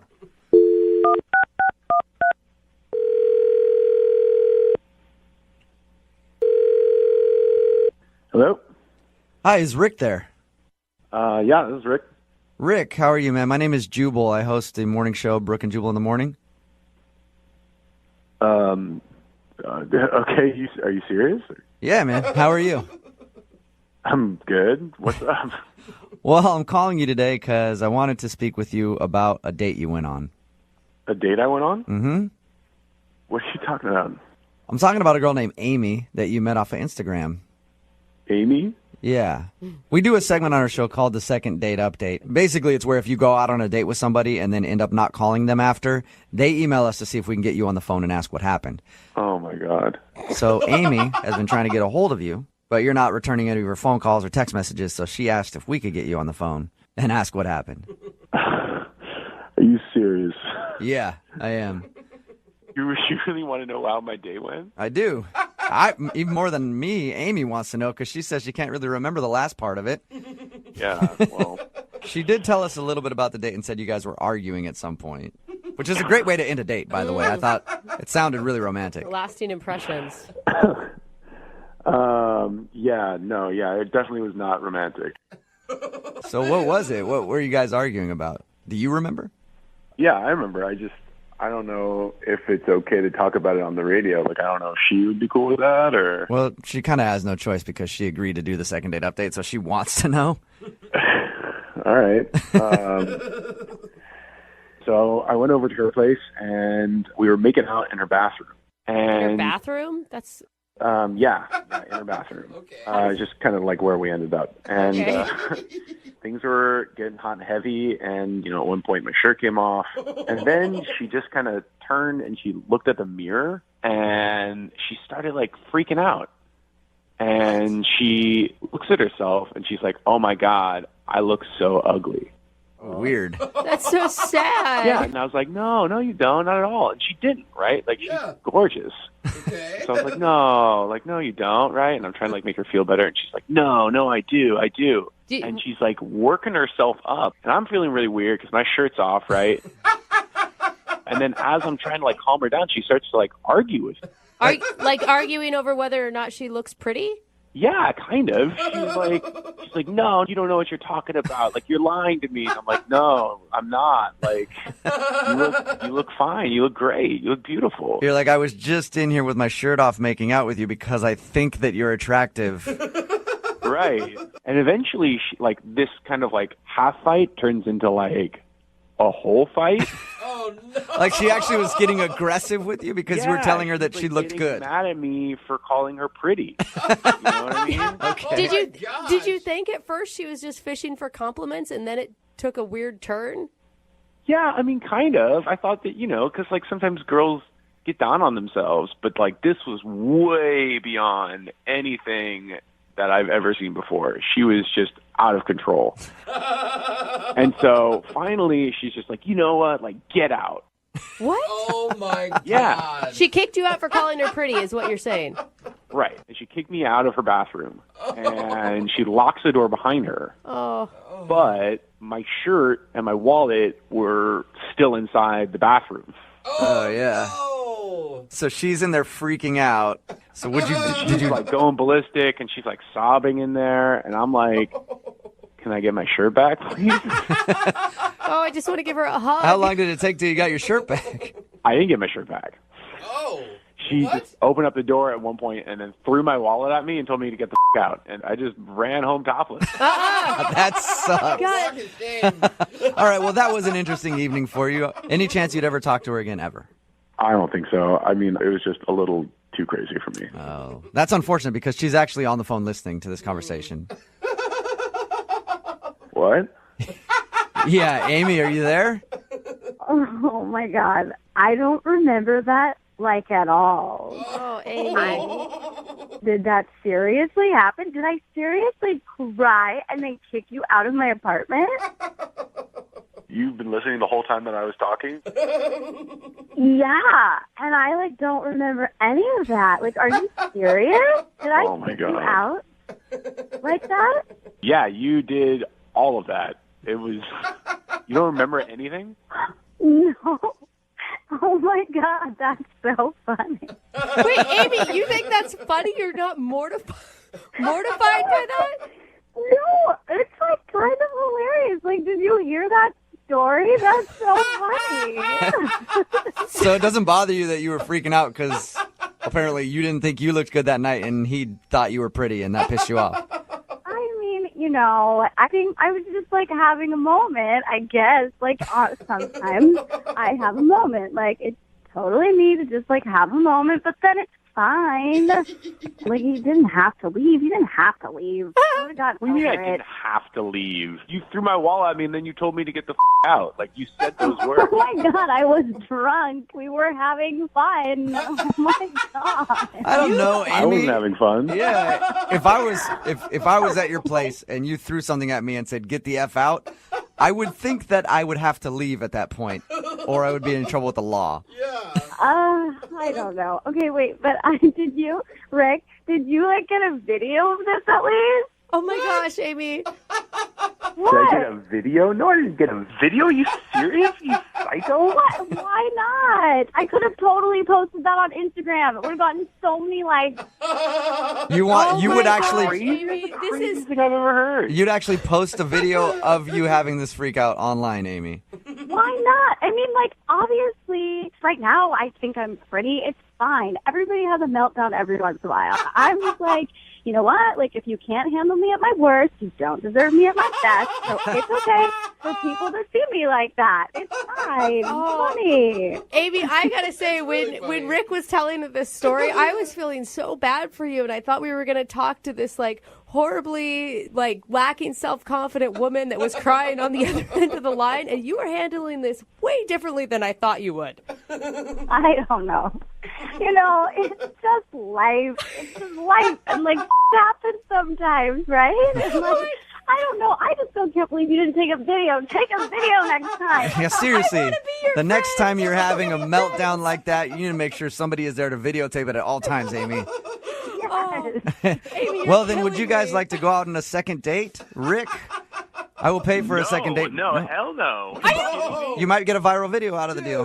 This has not happened to me on a regular basis. Like, girls that I'm with don't have freakouts and then kick me out of their place and then steal my shirt. Well, it sounds to me like you're not really living. I just feel like everybody has these types of moments, okay? And, like, I know that was probably a little much, but, like, if you knew me better, you would know that even though I was freaking out and I told you to leave, I wasn't really serious. I didn't really mean it. Like, I know that. And just because that happened, I don't think that it means you shouldn't go out with me. Like, you should still go out with me. I'm really fun. And, like, we could obviously have really great stories. See? Like, come on. You know what? Fine, as long as I can end this conversation right now, as long as we can finish this up. So if we can finish the phone call here, you'll go out with her again. No, I'm not going to go out with her. Are you crazy? So which one is it? You're confusing me. I can't tell when you're serious and when you're not serious. You're harder to read than she is. I want to end this conversation. I don't ever want to see her again. I'm fine. Thank you, Amy. You seem like a lovely girl. You're really, really hot, but you are crazy. Brooke and Jubal in the morning. The text in at 78592 says, that sounds a lot like my last date. It's Brooke and Jubal in the morning. Talking about today's second date update. If you missed it, Amy wanted to call this dude named Rick. She didn't really remember much about her date because they were drinking a lot, but she did remember that they got into a big argument. Yeah. And when we called him, we found out that while they were making out in her bathroom, out of nowhere, she saw herself in the mirror and then just started body shaming herself. That's so sad. And then Rick tried to console her, and she got more upset and then kicked him out. Aww. And he had to walk home with no shirt. That's why he wasn't calling back. Amy didn't even remember anything about it. She just remembered them arguing and wondered why. And she thought the story sounded hilarious. That, I think, was the most shocking part of it all. Yeah. She was... Well, she took it well. She did, yeah. That is funny. Rick didn't take it well, though, because he had to walk home with no shirt on. He thought maybe she's a little crazy. Yeah. And weird. No second date. Remember, Small red flag. If you want to do a second date update, all you have to do is email the show, and we will call the person.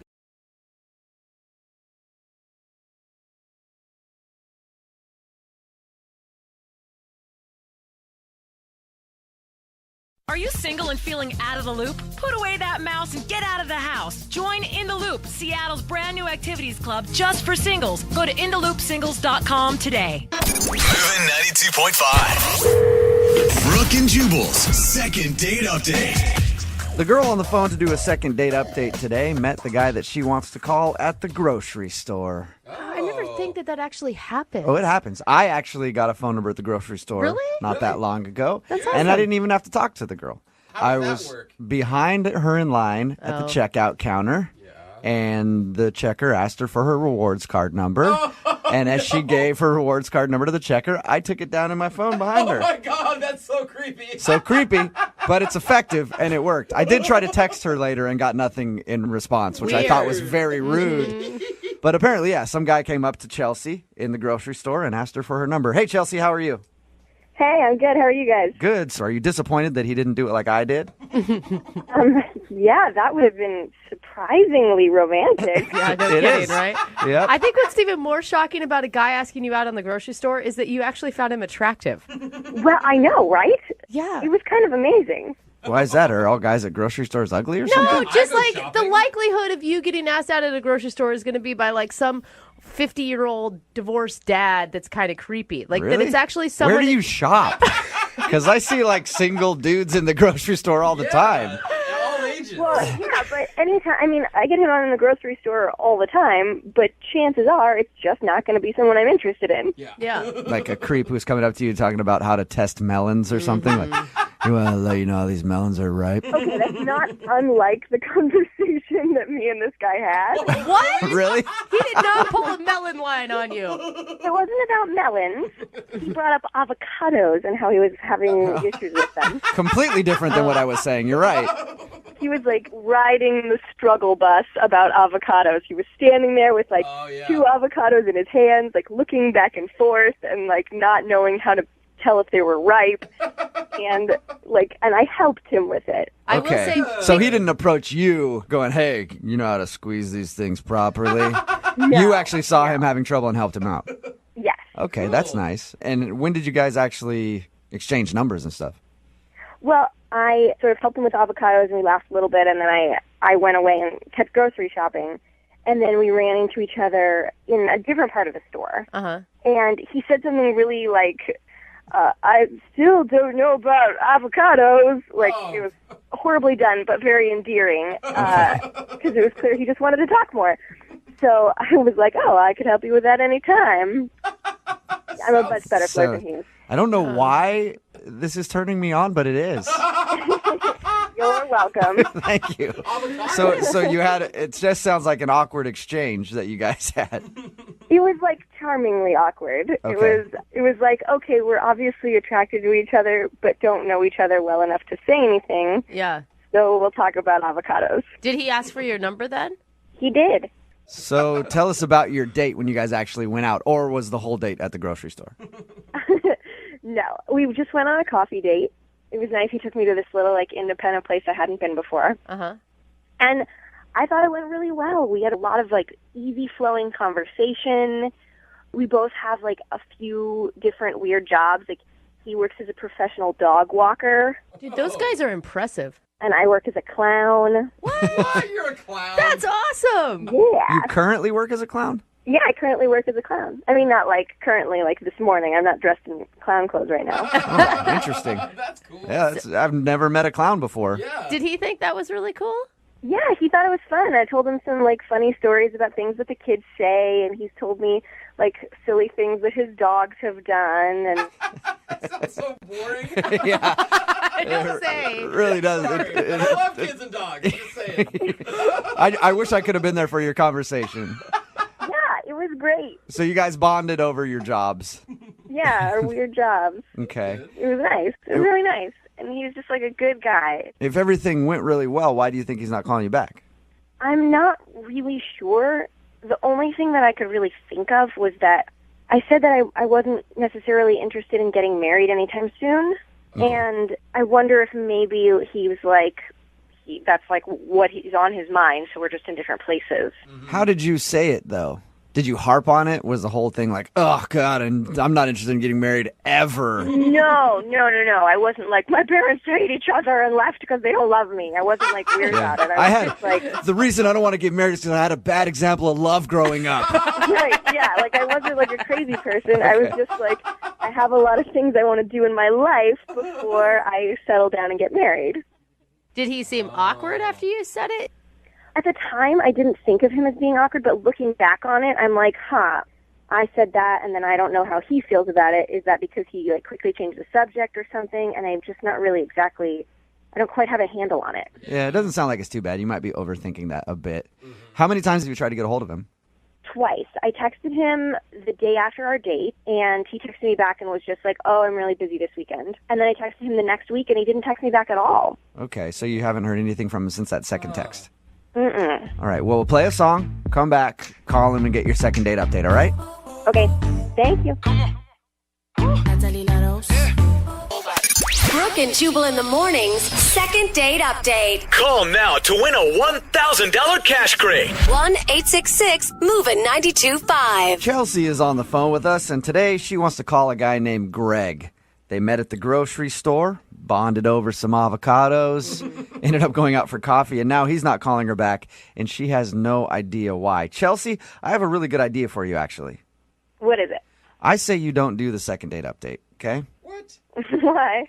I think a better idea is to go back to that grocery store every single day and wait by the avocados. Just like pull up a chair next to the avocados until he comes up to buy some and ask him to explain himself in person. That's a good idea. I Yeah. could be holding 2 avocados and weeping over them. Exactly. Yeah. Everybody going into the store. Look, there's the sad avocado lady again. Imagine his surprise when he walks up and sees you camped out by the avocados.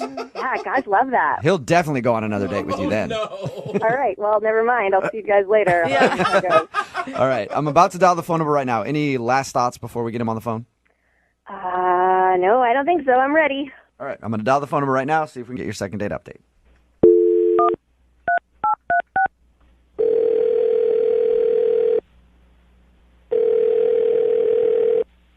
Hello? Hi, can I speak to Greg, please? Speaking. Hey, Greg, how are you? This is Jubal from Brooke and Jubal in the morning. Sorry, what's that? This is Jubal from Brooke and Jubal in the morning, the radio show. How are you? I'm okay. What's this about? It's a segment we do on our show called the Second Date Update. Basically, if somebody goes out on a date and they get blown off, they email us and ask if we can get the other person on the phone to find out why. The girl that you went out with, her name is Chelsea. Okay. She told us a little bit about how you guys first met at the grocery store. She helped you with avocados, and then you asked for her number, and you guys went to coffee. Yeah, that definitely happened. Okay. Did you not like her? Because it sounds like from the tone of your voice right now, it sounds like you didn't really like Chelsea very much. No. It's not that I didn't like her. Just a weird phone call to talk about the date. Yeah, for sure. I get that. Can you tell us a little bit about it, though? She really wants to know why you're not calling her back. I guess I could tell you guys about it. Thank you, man. I appreciate it. So she told us about your date and said that, in her opinion, everything went great, but she hasn't heard from you. Can you explain the date to me a little bit in your words? Yeah, she was really nice, and the date was going really great until she basically just got a little weird. She said something, and I couldn't really shake it, and I feel bad, but yeah, it was just a little weird. Was it about not wanting to get married anytime soon? Because she felt like that might be the issue. Really? That's why she thought I didn't want to call her back? Yeah, she thought maybe you were a guy that was like looking to find a wife right away or something, and that scared you off. Oh my gosh. No, that was not what scared me away. I don't really even know how to say this. We were talking about our jobs and things that make us interesting, and I told her that I was a professional dog walker, and then she started saying things that made her interesting, and like, I work part-time as a clown. I work in the medical industry part-time. I'm a swinger, and I do calligraphy, and she kept going. Slow down. What Back did up you a little just say? bit. No way. No, that was my exact reaction. I was just so taken aback, and so I asked her, I was like, wait, you're talking about like swing dancing, right? And she said, no, you are thinking about the right thing. And then she just tried to keep going, and I could not drop it. It like completely changed. Oh my That's not something that you usually casually drop in a conversation. Like, yeah, I walk dogs and then I have sex with lots of people. And then also... She lumped it in with calligraphy, for God's sakes. I couldn't even, I couldn't change the way I looked at her after that the rest of the date. So you're not into dating swingers? No, I mean, it's not something that I actively seek. I'm definitely looking for a long-term monogamous relationship, and I mean, she just said it so casually, it didn't seem like a big deal to her. I couldn't stop thinking about it. Like, what if I take her home to my parents and she wants to sleep with my dad? You know, I guess I've never thought about that before, yeah, but I guess if you're dating a swinger, you bring her home, some fun things, interesting things could happen. It weirded me out, and I mean, she's a sweet girl, and I feel bad, but I just couldn't drop it after that. That's understandable, Greg. Greg, I also need to tell you something. What's that? Chelsea is actually on the other line listening right now. What? Yeah. Chelsea, are you there? Yep. Chelsea. How's it going, Chelsea? I guess I'm just like, why didn't you say anything? We could have talked about it. You could have asked me questions. I would have been like, no, I'm not a psychopath who's going to try and sleep with your father. I didn't know what kind of questions to ask you about that. You just said it so casually and nonchalant. Like, I've just never met a swinger before, and it totally shocked me. Okay, first of all, you've definitely met one before. They just didn't tell you about it. That's a very good point, Chelsea. Yeah. And second of all, never having met someone doesn't mean that they're bad. You know, there's... I didn't think of it as bad. I don't think you're a bad person. It's just honestly not the lifestyle that I'm into, and I'm sorry I wasn't upfront with you about that at the date. Chelsea, do you always bring it up in that manner on first dates? Not necessarily, but at the same time, I think it's better than, like, bringing it on somebody after going out for a while where they have all these assumptions. Yeah, like I'd you guys are... rather get it out of the way in the beginning and be honest, and then that way, if they do freak out, then I haven't gotten, like... Yeah, that's a good way to do it. Until you guys are, like, a couple months in, you're like, okay, it's finally time to meet my friends. Oh, and by the way, you're going to have sex with all my friends, too.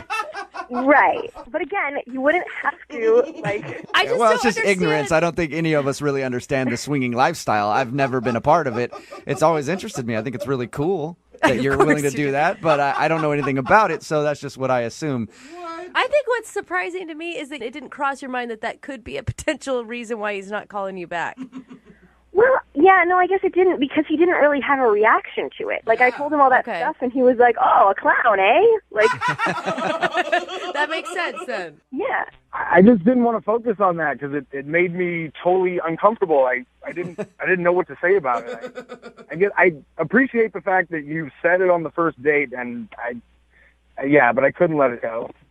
I mean, I think that the thing is that it's more about options than anything else. It's about the fact that you're not like, we have to do this and you have to sleep with these people, but you're like, okay, well, do we want to be monogamous right now? Sure. Do we want to swing right now? Sure. Do you want to go on a date with someone else right now? Sure. Like 20 years from now, when you're bored with the sex with your current partner, that doesn't mean you have to break up. It means you have other options. Greg, I'm going to ask you a question, and I'm going to beg you to say yes to this, okay? Would you like to go on a second date with Chelsea? I will pay for it. Jubal's like, I want to be there.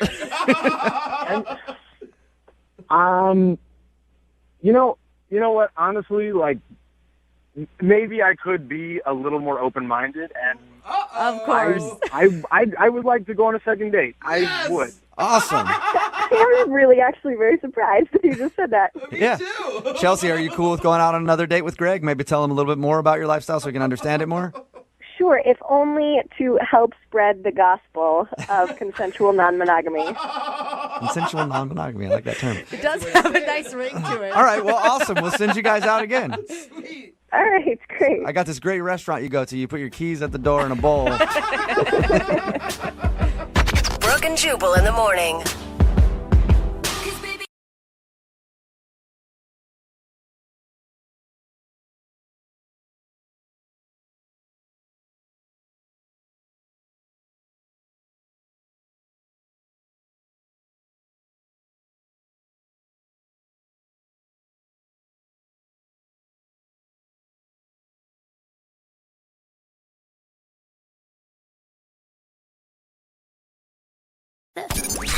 92.5. Brooke and Jubal's second date update. In today's second date update, we'll try to answer the age-old question, is it possible to find love at a used car lot?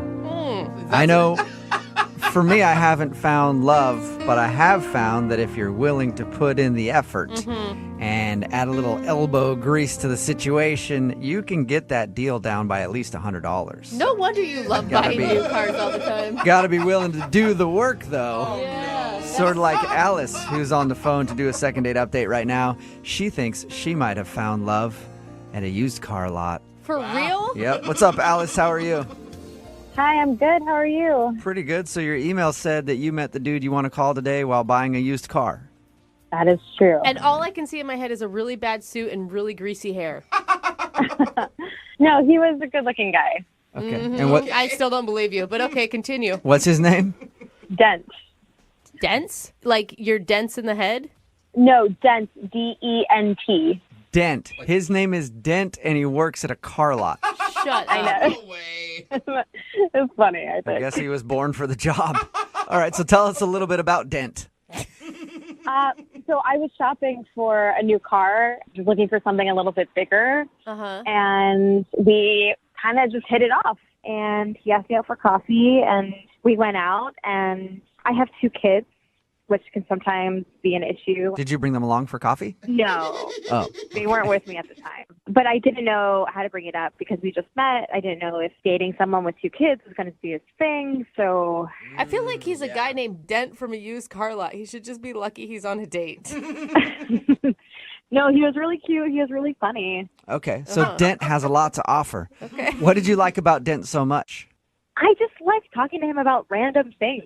Okay, what'd you guys talk about while you were having coffee? What's a highlight from your coffee date? We both really like long distance running. Okay. Really? Wow. So you're Yeah. both big runners. That's something that you probably didn't realize you would have in common with someone like him. Right, exactly. And the conversation just went smooth. He even complimented me. What did he What say? did he compliment you on? Like, you have great taste in automobiles, let me tell you. No. When I finally told him that I had kids, he told me that I didn't look like a mom. That's not Okay. a compliment. Hey, that's an insult to moms everywhere, Dent. It's like a backhanded compliment. I don't know. It's saying you haven't let yourself go like most moms is what it's saying. No, I think he was trying to be complimentary. I didn't say it in the right way. Okay. All right. Okay. So, did you go to coffee right after you were looking at the car? Yes. Okay. And so did you go back to the lot after? No, I told him after coffee that I would need to take some time to think about the car. Dude, he couldn't even close the car deal on a coffee date. No, I don't know. I just wasn't sure at that time. Okay. Have you made a decision on the car? Did you ever figure that out with him? Yeah, I ended up going back and getting the car, but he wasn't there at the time, so I just bought it from one of his other coworkers and left him a note saying to give me a call. Okay, well, that's probably why he's not calling you back. Because I didn't buy the car from him? Yeah, of course. He gets commission off that. Yeah, but I think he asked me out for coffee because he likes me, not because he's trying to sell me a car. Well, it doesn't matter. I mean, even if he did like you, the fact that you wouldn't go through him and he loses his commission, I would never call you again. Whoa! I couldn't do it. I didn't think about it. I didn't think about it like that. I don't know. When you have 2 kids, you kind of, your brain gets foggy, and I needed a car. Yeah, I don't know. Alice, it sounds like you're a sweet mom of 2 that is good looking and you just got scammed, is what it sounds like to me. Wow. I'm just saying. Well, I mean, maybe, yes. Maybe he's not calling me back because I didn't buy a car from him, or maybe he's not calling me back because I have 2 kids. Yeah. I don't know, but I just think that I wish he said something. Either reason is really crappy. Right? I just want to let you know. So has he gotten back to you at all? No. You haven't heard anything from him, and how long has it been? 5 days. 5 days with no call from Dent. I'm sorry about that. All right. Well, play a song, come back, call him, and get your second date update, all right? All right. Thank you. Okay. Hang on. Moving 92.5. Brooke and Jubal in the mornings. Second date update. I just have one question for the woman who's on the phone for a second date update today. Alice? Yes. What is it going to take for me to get you into a date? What's it going to take? What do you mean? What do I got to do? What do I got to do to get you into this second date update? If you're wondering why I'm asking Alice that, that's because she met the guy that she wants to call today at a used car lot. He was actually the guy trying to sell her a car. His name is Dent. And she went there looking for a car. They bonded a little bit, then went for coffee. And she didn't buy a car from him that day. But she did go back to the dealership the next day and buy from another salesman. And now Dent isn't calling her back. So she fears that maybe the reason he's not calling is because she bought a car from a different dude. I'm still not sure that he thought that your guys' coffee date was actually a date. I never heard. How did you guys end stuff? We just kind of said, like, we'll be in touch with each other. Over the car or over another date? I guess it was unclear. Okay. That sounds like a really romantic ending to the whole thing. All right, well, I'm going to dial his phone number right now, see if we can get Dent on the phone and make a deal. You ready? Okay. Yes. Okay.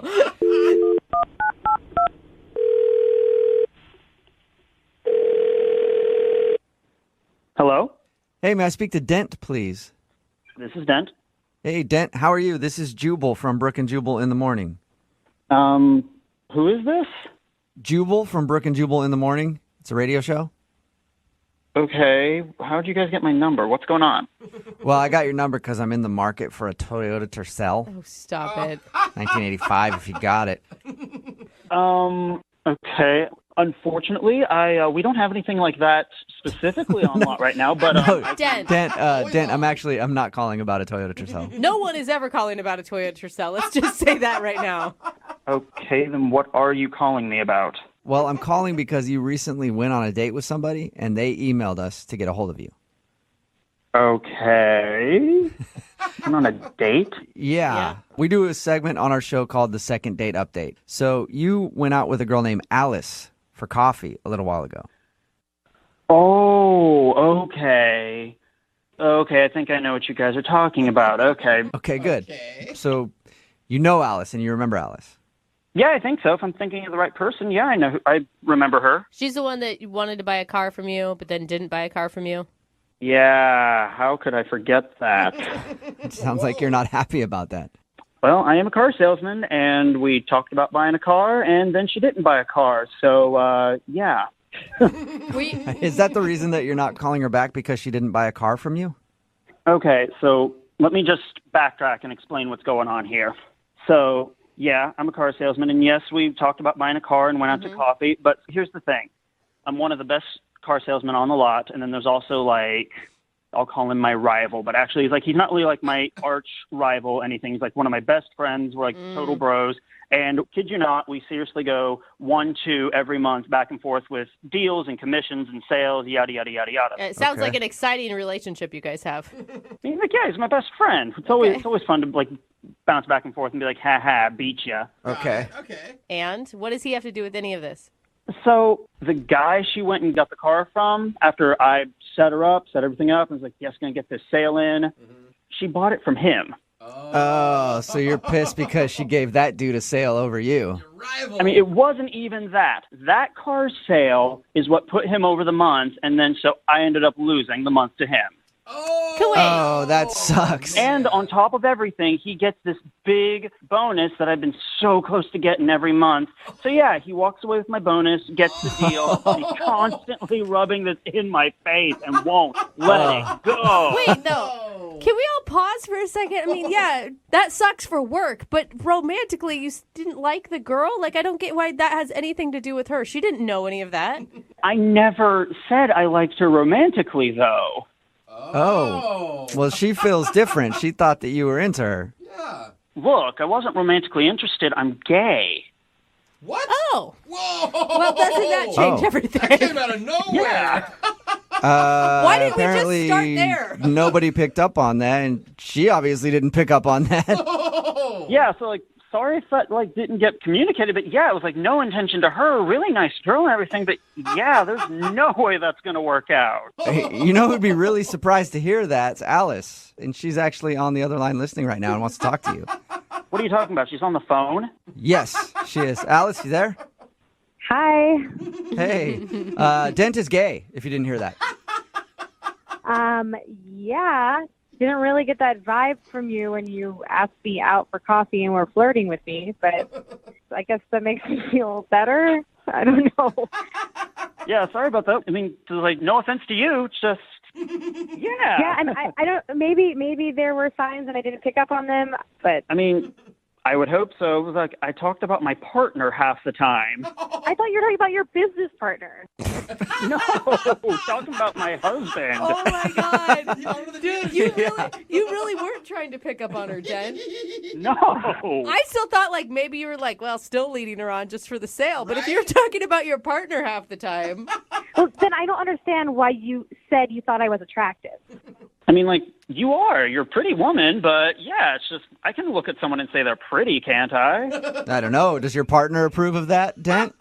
I mean, heck, we go out on coffee ourselves and we look at people and say who's hot and who's not and who's pretty. So why couldn't I? Okay. Right? I guess I was just confused. I thought you liked me more than that. Oh, I'm sorry about that.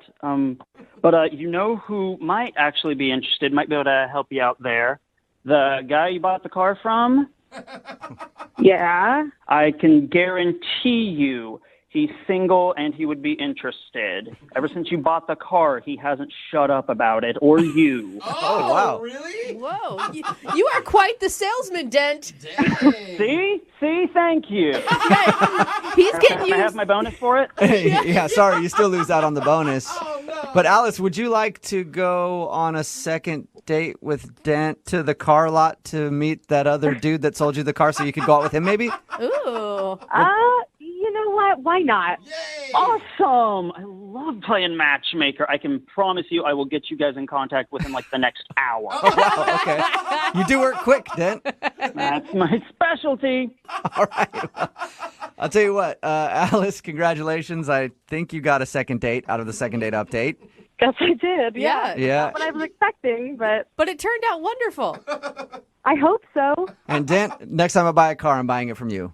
For sure. Oh, well, if you're talking about that Tercel we talked about a little bit ago, I don't have that in stock, but I can set it up, I guarantee, in the next few days. Wonderful. Let's do it, Dent. Get Alice a date, get me a Tercel. This is a great second date update. Yeah! Brooke and Jubal in the morning. Everybody is texting in at 78592 saying, Alice, the girl from today's second date update, has horrible gaydar. Some people just don't have it. Yeah, some people just can't tell. If you missed today's second date update, this girl named Alice wanted to call a dude named Dent. He works actually at a car dealership, and she went there to look at a car, and then they ended up having coffee, and she thought that he was really into her. Mm-hmm. Yeah. And then he stopped calling her back. Well, we found out that one reason that he was kind of upset was because she didn't buy the car from him that day. She came back and bought it like the day after from his rival. Which is like not even rival or not, that's a slap in the face for anybody making commission. Oh, yeah. Come on, I do all the work and you give it to him, right? So she bought it from somebody else, and that's like his friend, but they always go back and forth like, I got the bonus this month and you didn't. Yeah. So he ended up getting his bonus and Dent didn't get his. But also, Dent's gay. And yeah, that's kind of a deal breaker. Yeah. You know? And even the whole time, I guess, while they were having coffee, he was talking about his partner, and she just thought he was talking about a business partner. Didn't pick up on the fact that Dent isn't into her or any woman. See, really. nowadays, I actually, if I hear partner, I never assume work. I always assume it's a partner. Yeah. And then they could be talking about a work partner. Sure. I don't know. And they're like, that's so good that you're open about it. And you're like, he's like, no, that's my business partner. Yeah. But yeah, no, Dent was gay and not interested. But we did find out that the dude that she did buy a car from is actually interested in her because Dent was like, he won't shut up about you. So he wants to play matchmaker and set them up on a date. That's cute. So I his like friend's it. gonna win twice. Yeah. He's got the money and the girl. And the girl. But Dent doesn't care about the girl. He just would rather have the money. Yeah, he works on commission. He's like, hello. Remember, if you want to do a second date update, all you have to do is email the show, and we will call the person who didn't call you back. Moving 92.5. Brooke and Jubal in the mornings.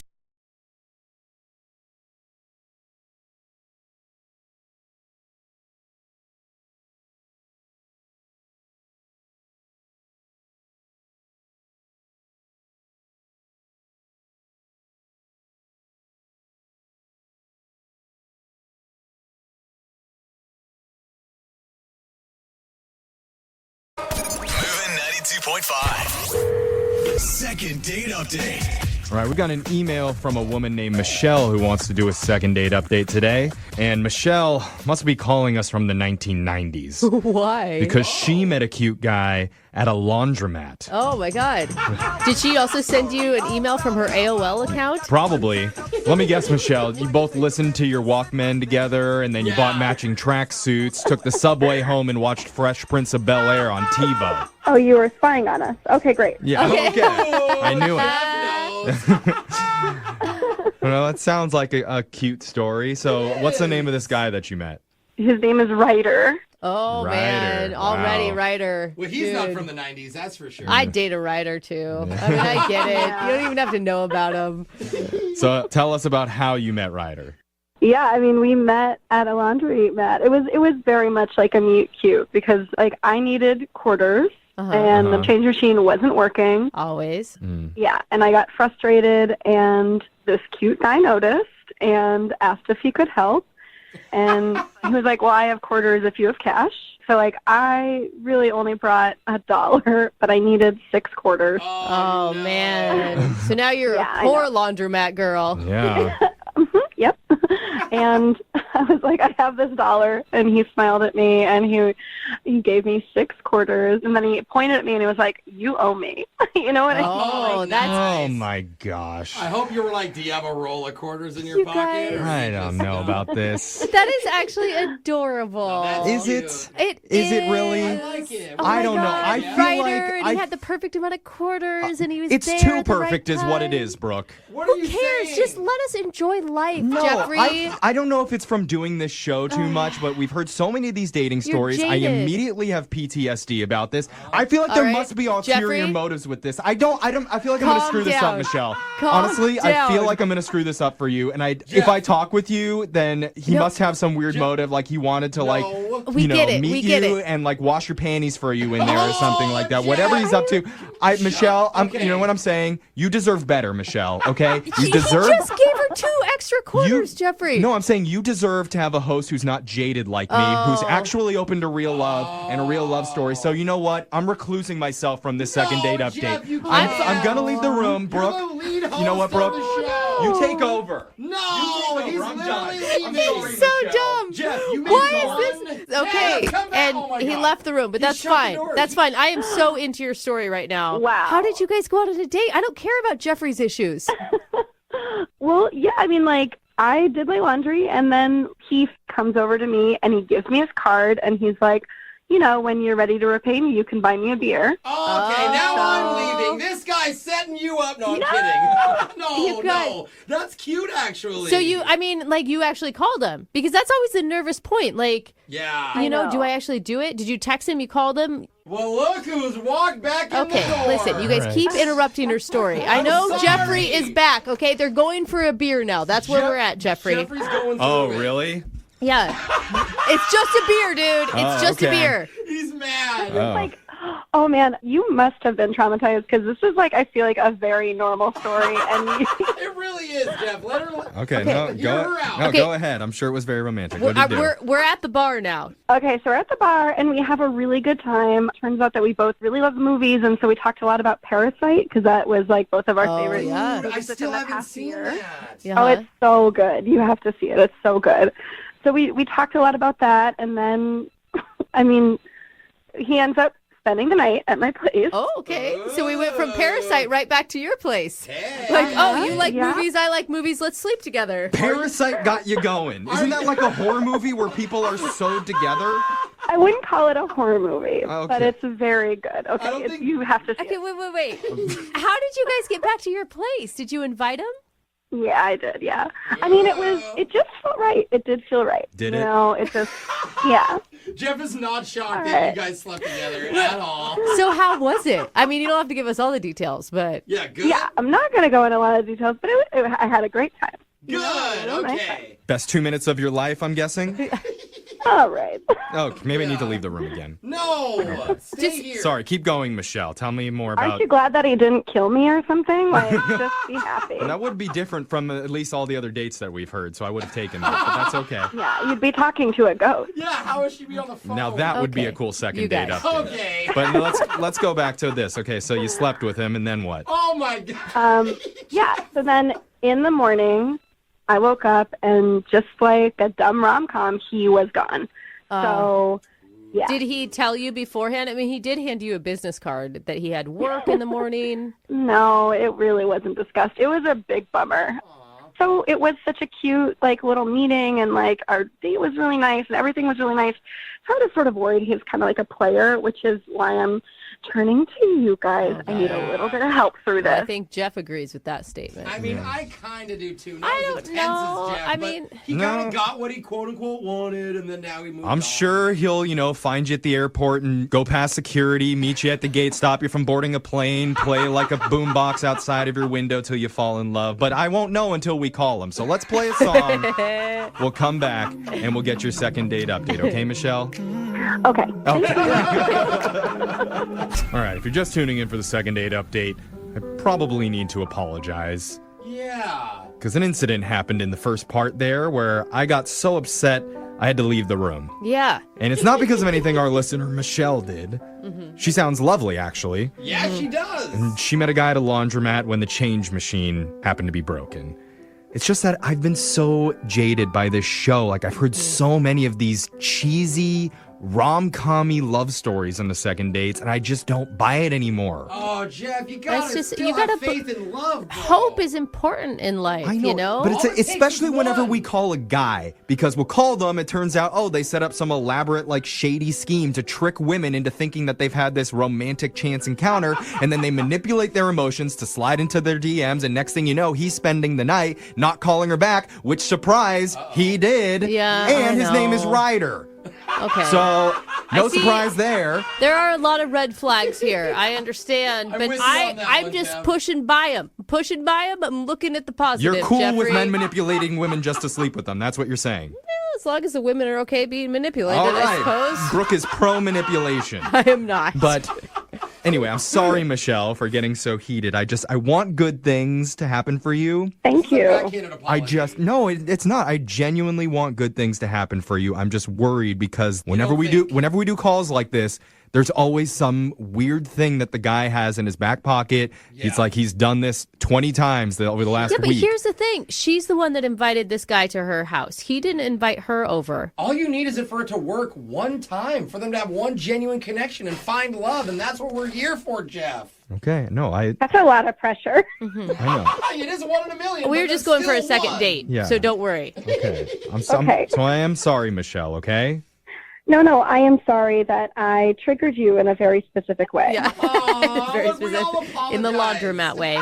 Michelle, do you think he's not calling you back just because he's a one and done type of dude, or what? I hope not, because I feel like I have pretty good instincts in that way, and this felt so genuine.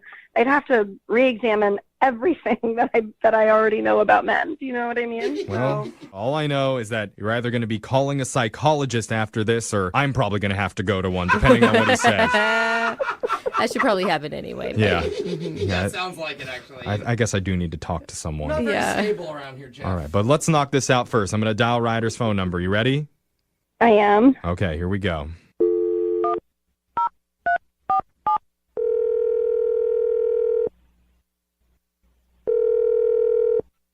Hello? Hi, can I speak to Ryder, please? Yeah, this is him. Hey, Ryder. My name's Jeffrey from the radio show Brooke and Jeffrey in the Morning. You have a second to talk with us? You're from what? Radio show? Who are you? I'm Brooke. I'm here too. And Jose's also here. Yes. Hey, what's up? We are a morning radio show called Brooke and Jeffrey in the Morning. Okay, yeah. I just got to say, Ryder, you have a very masculine, manly voice. What? I just... Did you forget your meds this morning or something? You're all over the place, Jeffrey. I'm just What's trying. going on? I'm trying to get to know Ryder a little bit because I have something very intimate to ask you, and I want to build good rapport. Why would you say it that way? I kind of want to leave now. Hey, this is weird. Ryder, it's not that weird. It's something we do on our show all the time. Yeah. Okay. So what we're doing here is called a second date update. That's where if you go on a date with someone and afterwards, if they're not calling you back, you can email our show and we'll call the person to try and figure out why. Mm-hmm. So someone emailed us about you. Okay. Oh, gosh. Been on any dates lately, bro? I know. Just even that okay sounds like you have a couple of options that came to mind. Do you remember going on a date with a woman named Michelle? Yeah. Okay. Okay. You met Michelle at the laundromat, and that was cool. That was good. Yeah, Michelle told us about how it all played out. Did she tell you all of it? Well, she told us what she knew from her perspective, that you guys met when the laundry change machine wasn't working. Fine. Okay. And that was fine. You spotted her 2 extra quarters for her laundry and said that she owed you a beer. So you guys went out and got a beer. Yeah. Very smooth. Mm-hmm. And so now we're wondering why you're not calling Michelle back after you guys spent the night together. Yeah, it was a strange happening. What was strange about it? So I slept over, and then, I don't know, it was around like maybe 1:30 or so. Uh-huh. I wake up, and I'm just getting like pummeled. What do you mean pummeled? Pummeled, like punched? Like she had a boyfriend that walked in or something? Oh, wow. No, like, she's like tossing elbows. Aggressive sleeper? What do you mean? Bad dream? She's just like smashing me with her elbows. Okay. While you're sleeping? Well, yeah, while I'm sleeping, and then I wake up, and like 2 or 3 times she just smashed me with her elbows, and eventually I was just like, what are you doing? Stop! And then she just sat straight up, and she just like looks me straight in the eyes, and she just says, "You get what you deserve." What? What? Yeah. Wait, she was awake? I thought she was just like sleeping and doing this in her sleep. Yeah, and then I started like reacting vocally, and she just hits me with "You get what you deserve," and then just like relaxes and passes back out. Oh my God. Why would she say that? I don't know, man. I just got out of there. Yeah. Don't you want to like ask her like why she did that to you? Not really. You're scared of her. Yeah, I don't know if she's got some issues going on or something, or if that's just like what she's into, and she just brings people back and then beats them up. But Oh, so you think that she was hitting you on purpose? I don't know. Maybe I was wrong about this whole call. Maybe the creep isn't Ryder. Maybe the creep's Michelle. Uh-oh, Jeffrey. But there was a creep for you, Yeah. Jeffrey. Well, you know what? Someone's creepy here. Let's find out, because Ryder, I need to tell you that Michelle's actually been on the other line listening, and she heard everything that you said. What are you talking about? No, she's not. No, she is. She's actually been on the other line. Michelle, you there? Yeah, I'm here. God, you sound so sweet. I mean, I don't remember any of that. Like, I'm so sorry if I hurt you. But also, like, why didn't you tell me that? Why didn't you wake me up? It sounds like he did. I mean, Ryder, were her eyes open when she said that to you? Yeah. Yeah, It like was creepy. sometimes it seems like I'm awake, but I'm actually fully asleep. I have no memory of this. That feels so crazy. I don't know if that would hold up in a court of law. I mean, I don't know if that freaks me out more, that you don't know if you're awake or not. I mean, like, what else can you do in your sleep? Yeah. I have never hit anyone, to my knowledge, in my sleep before, and I do not think I hope it will never happen again. But, like, also, you should have texted me and been like, hey, remember when you hit me in your sleep? And then I would have been like, no. What? No. Maybe you should have communicated. Yeah, I Michelle, wouldn't say anything. I don't think we can victim blame on this Yeah. one. I don't think that's Yeah. his fault. Why didn't you ask me why I beat you up? Yeah, I mean, when I said you get what you deserve, like, Yeah, maybe there's something deeper here that you don't even know about, Michelle, because you said you get what you deserve. I was probably dreaming about an ex or something. You know what I mean? okay, that's not making the situation better, Michelle. Yeah. How many exes have you beat up? Yes. None, but I have wanted to, of course. Man. I mean, Ryder, you've got to believe her, right? She sounds so sincere. This feels insane. Like, somebody telling me that I did this. Like, again, like, I apologize, but also, like, don't you think you're blowing this a little bit out of proportion? Like, come on. You hit me, like, right in the eye. Scarred. I mean, it's not like you got a black eye or anything, right, Ryder? Are you blind in that eye now? No, it wasn't that bad, but it still, like, hurt a bunch. No, I'm sure it was really scary. And I am so sorry. Do you forgive me? I mean, I'm not sure if I can, like, trust you if I sleep over again or something, you know? Maybe wear a helmet in bed. Yeah, You'd be just fine. a football helmet. No, but for real, Ryder, think about it. You guys, I mean, you had a real connection with her, right? Like, your plan was to go on another date prior to the elbow to the eyes. Well, I don't know about that, but at least hook up again. Okay. All right. Well, that's romantic. In that case, I would like to offer you, Ryder, to go on another date with Michelle, and we'll pay for it. Okay. Is that a yes? That was the. What does that mean? You want to do it? I guess. What do you have in like a day lunch? You know what? Honestly, it feels like you're bribing him to date me, and that feels awful. Well, that's kind of the whole point of the segment. I don't know. We always Michelle. offer to pay. It's not just this situation.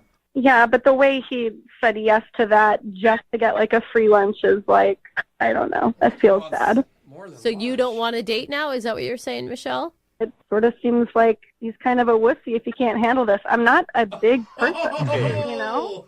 I'm sorry I didn't fight you when you were asleep. Me too. Sorry I didn't sleep fight you.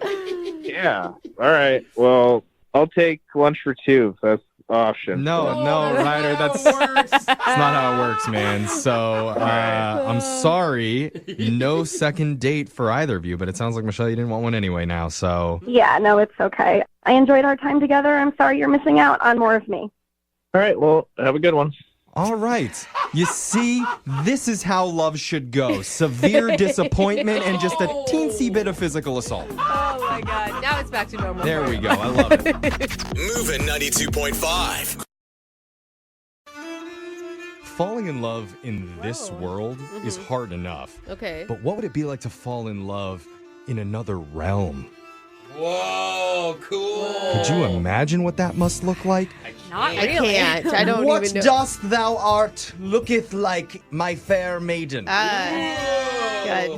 God, men were so manly back then, weren't they? Do you have tights on right now, too? Yeah. Yeah. Honestly, I'm not a very big fantasy role-playing guy. Obviously. Unless it comes to costumes and large lightsabers. That's a different Okay. story. But one of our listeners is really into it, and it actually helped her meet a guy recently. Now, she's asking us for help today. Her name is Leah. Leah, welcome to the show. Hey, everybody. Would you call yourself a fair maiden? Only what I'm trying to be. Okay. All right. So tell us about the guy you met. What's his name? His name's Jonathan. Okay, and where did you meet Jonathan? So one of the guys in my D&D group was doing a one-shot, which is basically just like a one-night only game. All right. Okay, We have to slow way down. down. So you said D&D, which is Dungeons and Dragons? Yeah, it's Dungeons and Dragons. Okay. And I forget, that's not like Magic where you play with cards. Dungeons and Dragons is... It's like a game. It's a board. Okay. So it's basically like you're playing pretend and there's rules and you roll dice. Okay. Yeah, I knew that. Yeah. Opening That's- of Stranger Things. If you like Stranger Things, they play So Dungeons wait, and Dragons. one shot. What does that mean? Is this going to be Is it tequila? That's what I thought. I'm like, maybe I'm into Dungeons and Dragons. Dungeons and double I know. shots. Maybe 6 shot. I'd be Yeah. down for it. Oh my God, Drunkards and Dragons. Here we go. Talking. Now you got our language. Okay. We're into it. Okay, so basically, usually when you play D&D, it's like Stranger Things. You play over the course of like a long time. Okay. But in this game, it's like just one time. Okay. So it's a quick game. It's a quickie. Yes. Okay. Okay. All right. And how did you meet this dude? How did you do the quickie with the guy? He is a friend of one of the other players. So everybody brought like new people to see who enjoyed it. And so Jonathan was playing a character also. Okay, what character were you? I am a halfling bard. A halfling bard. You say that very flirty. I know. I know what you mean. Go on. I'm very excited about my halfling bard. She's very cute. She's little. That's why they call them halflings. And she plays a cello, but it's like bigger than her, so she plays it like a double bass. It's very silly. I used to be in an orchestra. That's cute. Okay, so you're a halfling bard, and who's this mystery man that wooed you? Or not man. Is What's it his an ogre character? or a beast? Right, so he is a human fighter, so he's just like real good at like punching and kicking and shooting arrows. Boring. Okay. Oh, okay. So he's a frat guy. Yeah. He's going to do D&D, but he's still going to be cool. Yeah. Yeah. That's what it sounds Get, like. fully into it. And so does the guy have a character name? Yeah. So I'm Denna, and he was Lim. Lim. Lim. Is that because he's got a big third? Okay. No. Brooke. Brooke, All right. you were just ruining this game for her. All right, Another so- type of D&D. So how do you guys end up like interacting? How does the bard and the human fighter end up interacting in the game? Well, basically, like, we're all on the same team. We're all trying to do, like, this magical mission. Like, we were rescuing a dragon from a princess. Oh. Oh, okay. The princess took the dragon hostage? What is happening? I know. And so, you know, we're doing magic, we're punching, we're kicking. And I'm like, I'm a very different person when I'm playing D&D. I tend to be, like, kind of shy and, like, don't overstep my own comfort zone. But, like, that's the nice thing about D&D is, like, you get to kind of try on whatever. So, Okay. like, you know, my character, Denna, is, like, bold and brash, and she's all like, hey, stranger. Oh. Opposites attract. Yeah. This is like role-playing at this point. Yeah. So he starts flirting right back, and so we take, like, a little break to grab our drinks and our refills and whatever. And so we start talking, and I'm like, oh, wait, in real life, you're also a really cool person. Oh, look at it's D&D love. So you guys broke away from the game for a second to just talk normally. Leah and Jonathan, not Yeah. the bard and the Lim. whatever. Lim. Yeah. Right. Out of character. Right. Okay. You're yourself. And so were you feeling a connection that way?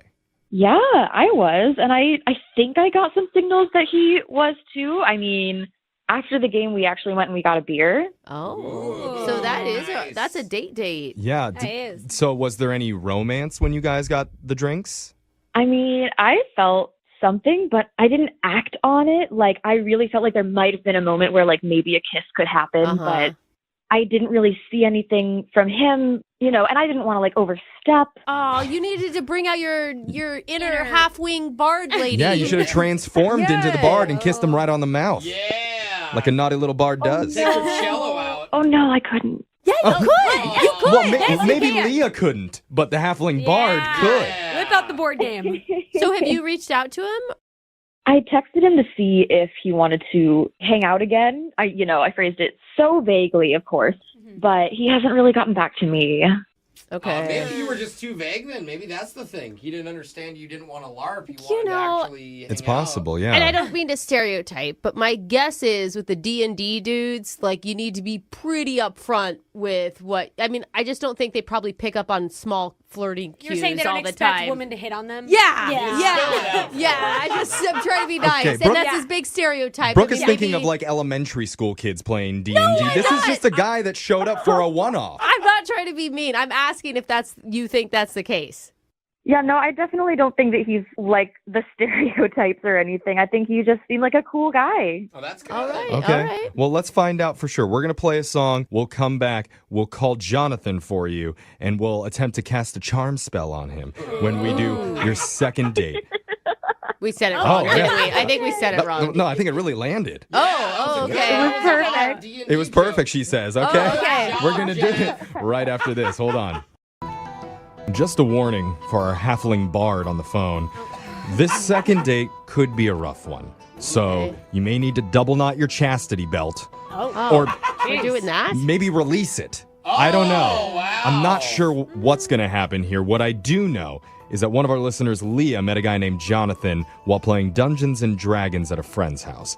Jonathan was a newcomer to the group, and they had a little flirtation in the game, which led to the two of them grabbing drinks outside of the game. Yeah. Just them. And she felt a genuine connection. But after that, Jonathan has disappeared, like a mischievous half-elf wizard casting an invisibility spell outside Baldur's Gate. Yeah. Do you play Dungeons and Dragons? Why do you know all this stuff? I just Googled a bunch of Dungeons and Dragons Oh, you stuff. did? So- Oh, okay. But our job Yeah. is to get Jonathan back on the phone to explain himself Yes. and possibly make a baby with Leah. What? Why are we doing that? Why are we going from chastity belts to babies? I just said possibly. Is it in between? That would be a very successful second date if you ask me. No, y'all are scaring me. You better not scare him off. Oh, okay. Yeah, because Okay. I'm like, don't Sorry. the women in D&D also have some good times? Like, I don't we're either virgins or we're popping out babies. That's terrible.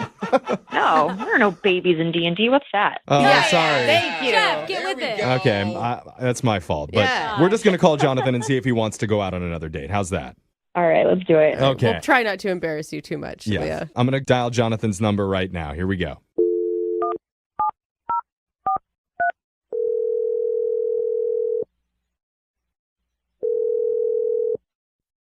Hello? Hi, I'm looking for Jonathan. Yeah, this is Zeke. Hey, Jonathan. My name's Jeff from the radio show Brooke and Jeffrey in the Morning. How you doing? Good, thanks. Okay. What's this about? We're doing a segment on our show called A Second Date. Basically, that's where if one of our listeners goes out on a date and afterwards, if they're not calling them back, they'll email us to reach out and try and help them figure out the reason why. Have you heard of this before?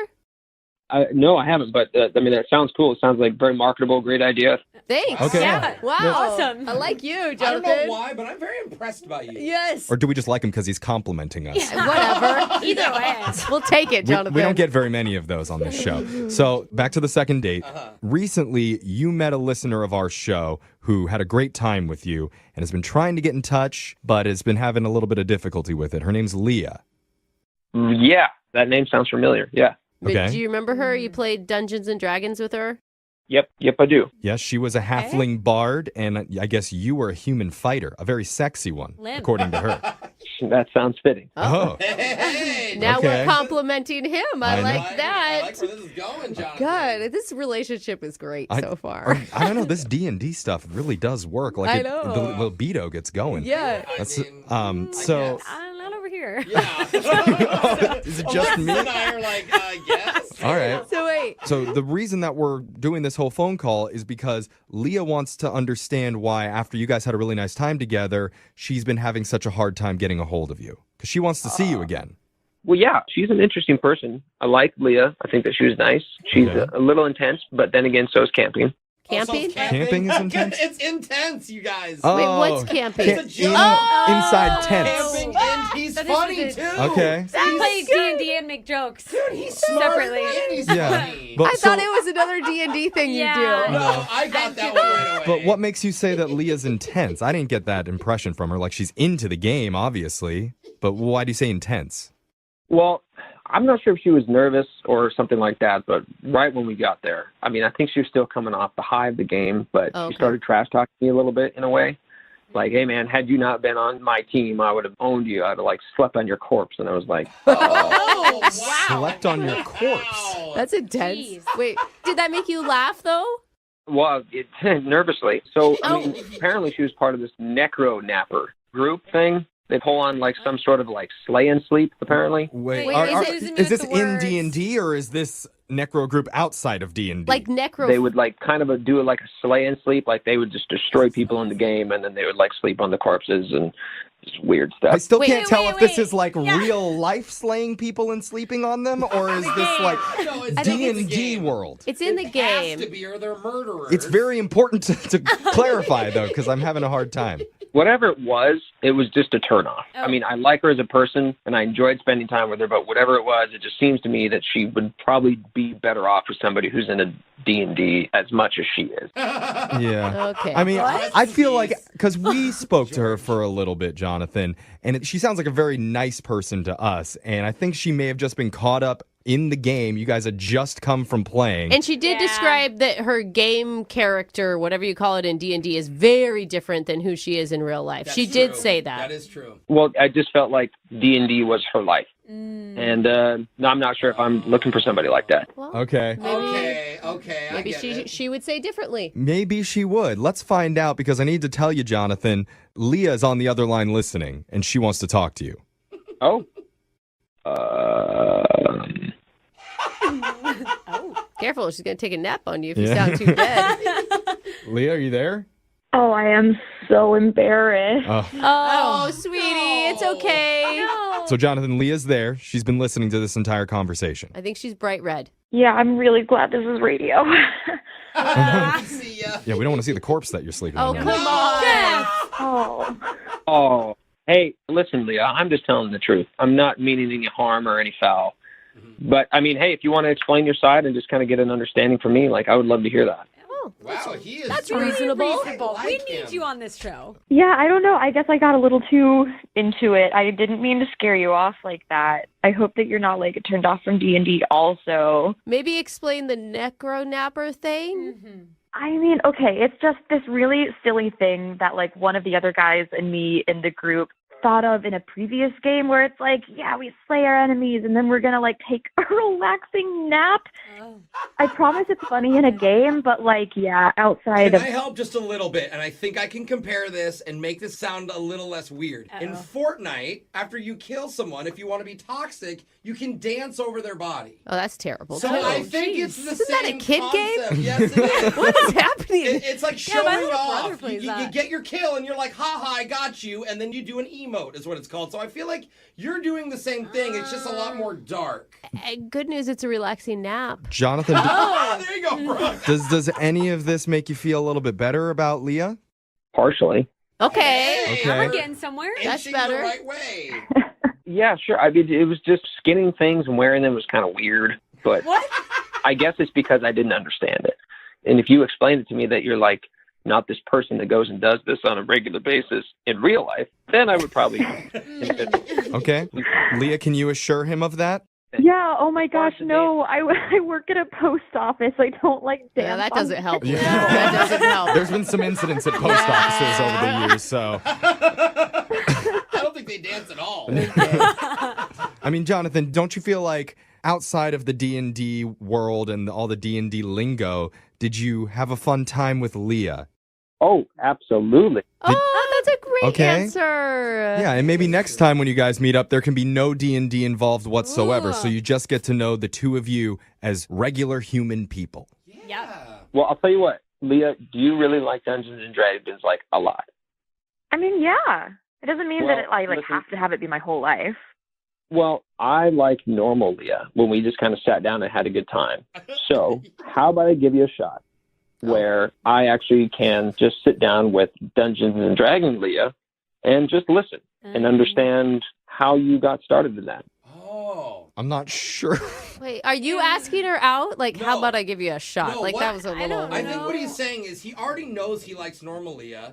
He wants to give Dungeons and Dragons Leah another He has shot. to I like don't know. both of them. No, Jonathan, just... Jonathan, if I were Leah right now, I'd want to sleep on your corpse Yeah. after that line. So, It was weirdly worded. It was. Yeah, let's try it for him. yeah. So, Jonathan, here's the deal. We would love to send you and Leah, normal Leah, out on a normal date. Yes. And we'll pay for it.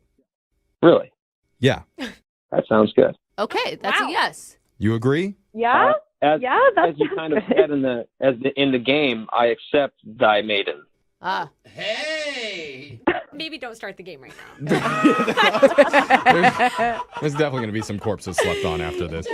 All right. Well, congratulations, Leah. We got you another date. Oh, man. Wow, I'm excited. I can't, you guys, we've never done it for a necro napper before. Never. But I'm really proud All of right. us. I think in the D&D world, we just ranked up. We did. That's right. Chastity belt's coming off tonight. Congratulations, you two.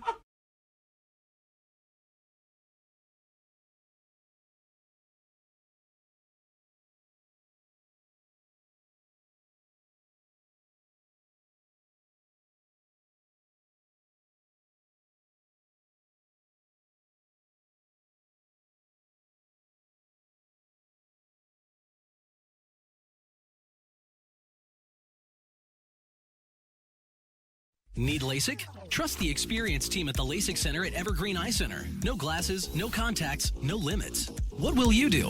LASIK at evergreen.com. Moving 92.5. Brooke and Jubal's second date update. For today's second date update, a listener named Robert is on the phone, and his email started off by saying kids make dating difficult. Oh, yeah, that's true. I didn't really read more after that. I just wanted to get him on the phone because, Robert, why are you dating kids? Oh, my God, that's Of course that's going to be difficult. I wasn't dating kids.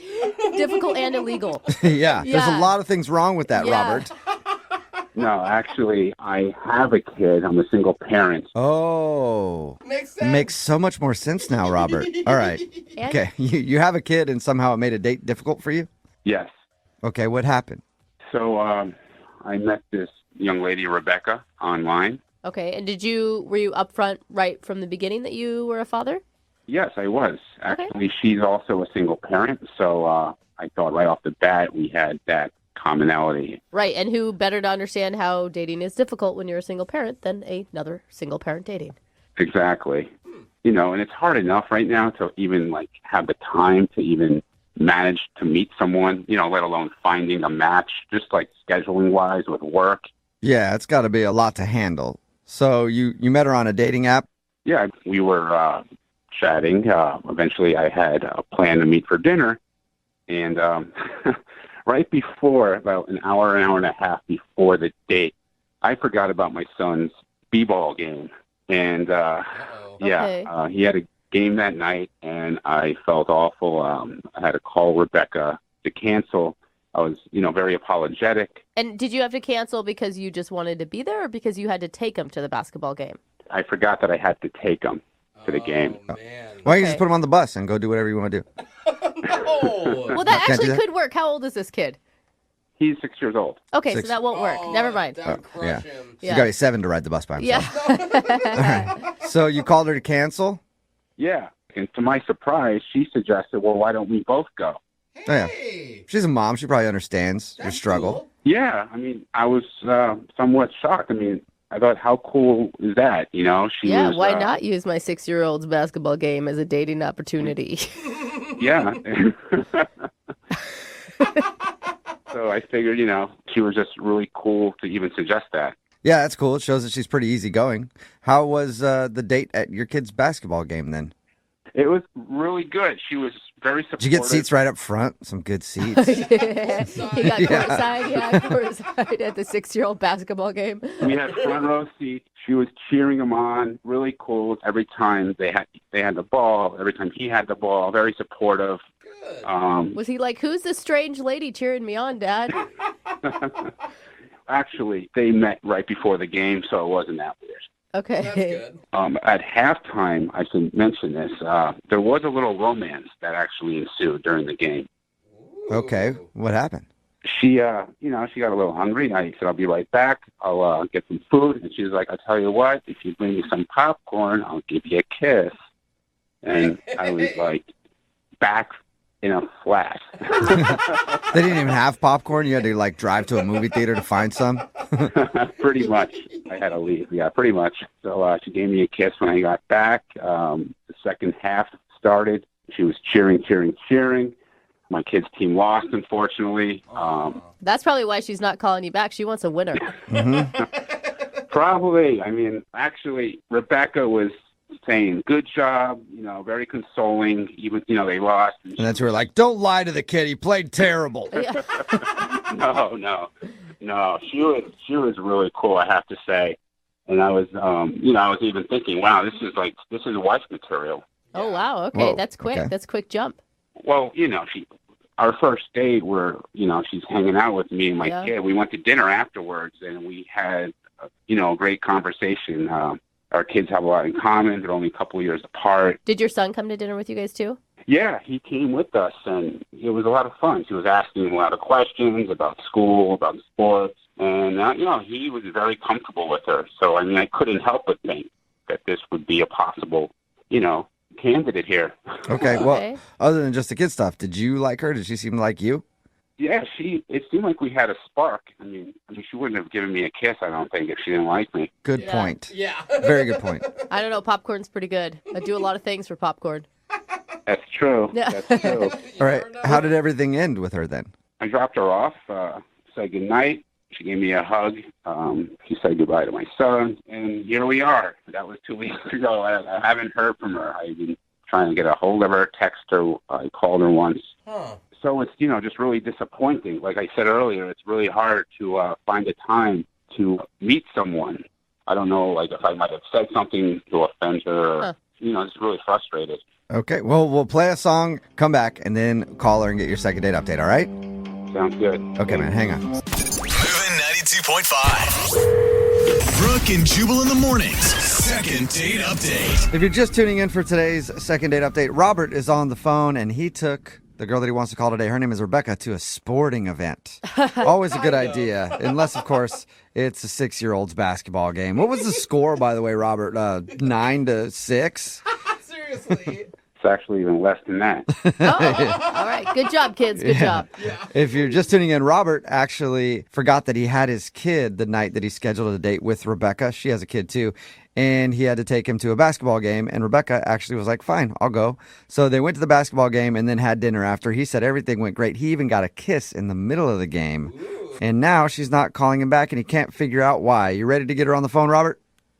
Yeah, I mean, like I said, I just really want to find out why she hasn't gotten back to me. I can't figure it out. I'm completely baffled. So I just want to hear the truth. I just want to find out what the deal is. All right. All right, cool. Well, I'm going to dial her phone number right now and see if we can figure it out. Here we go.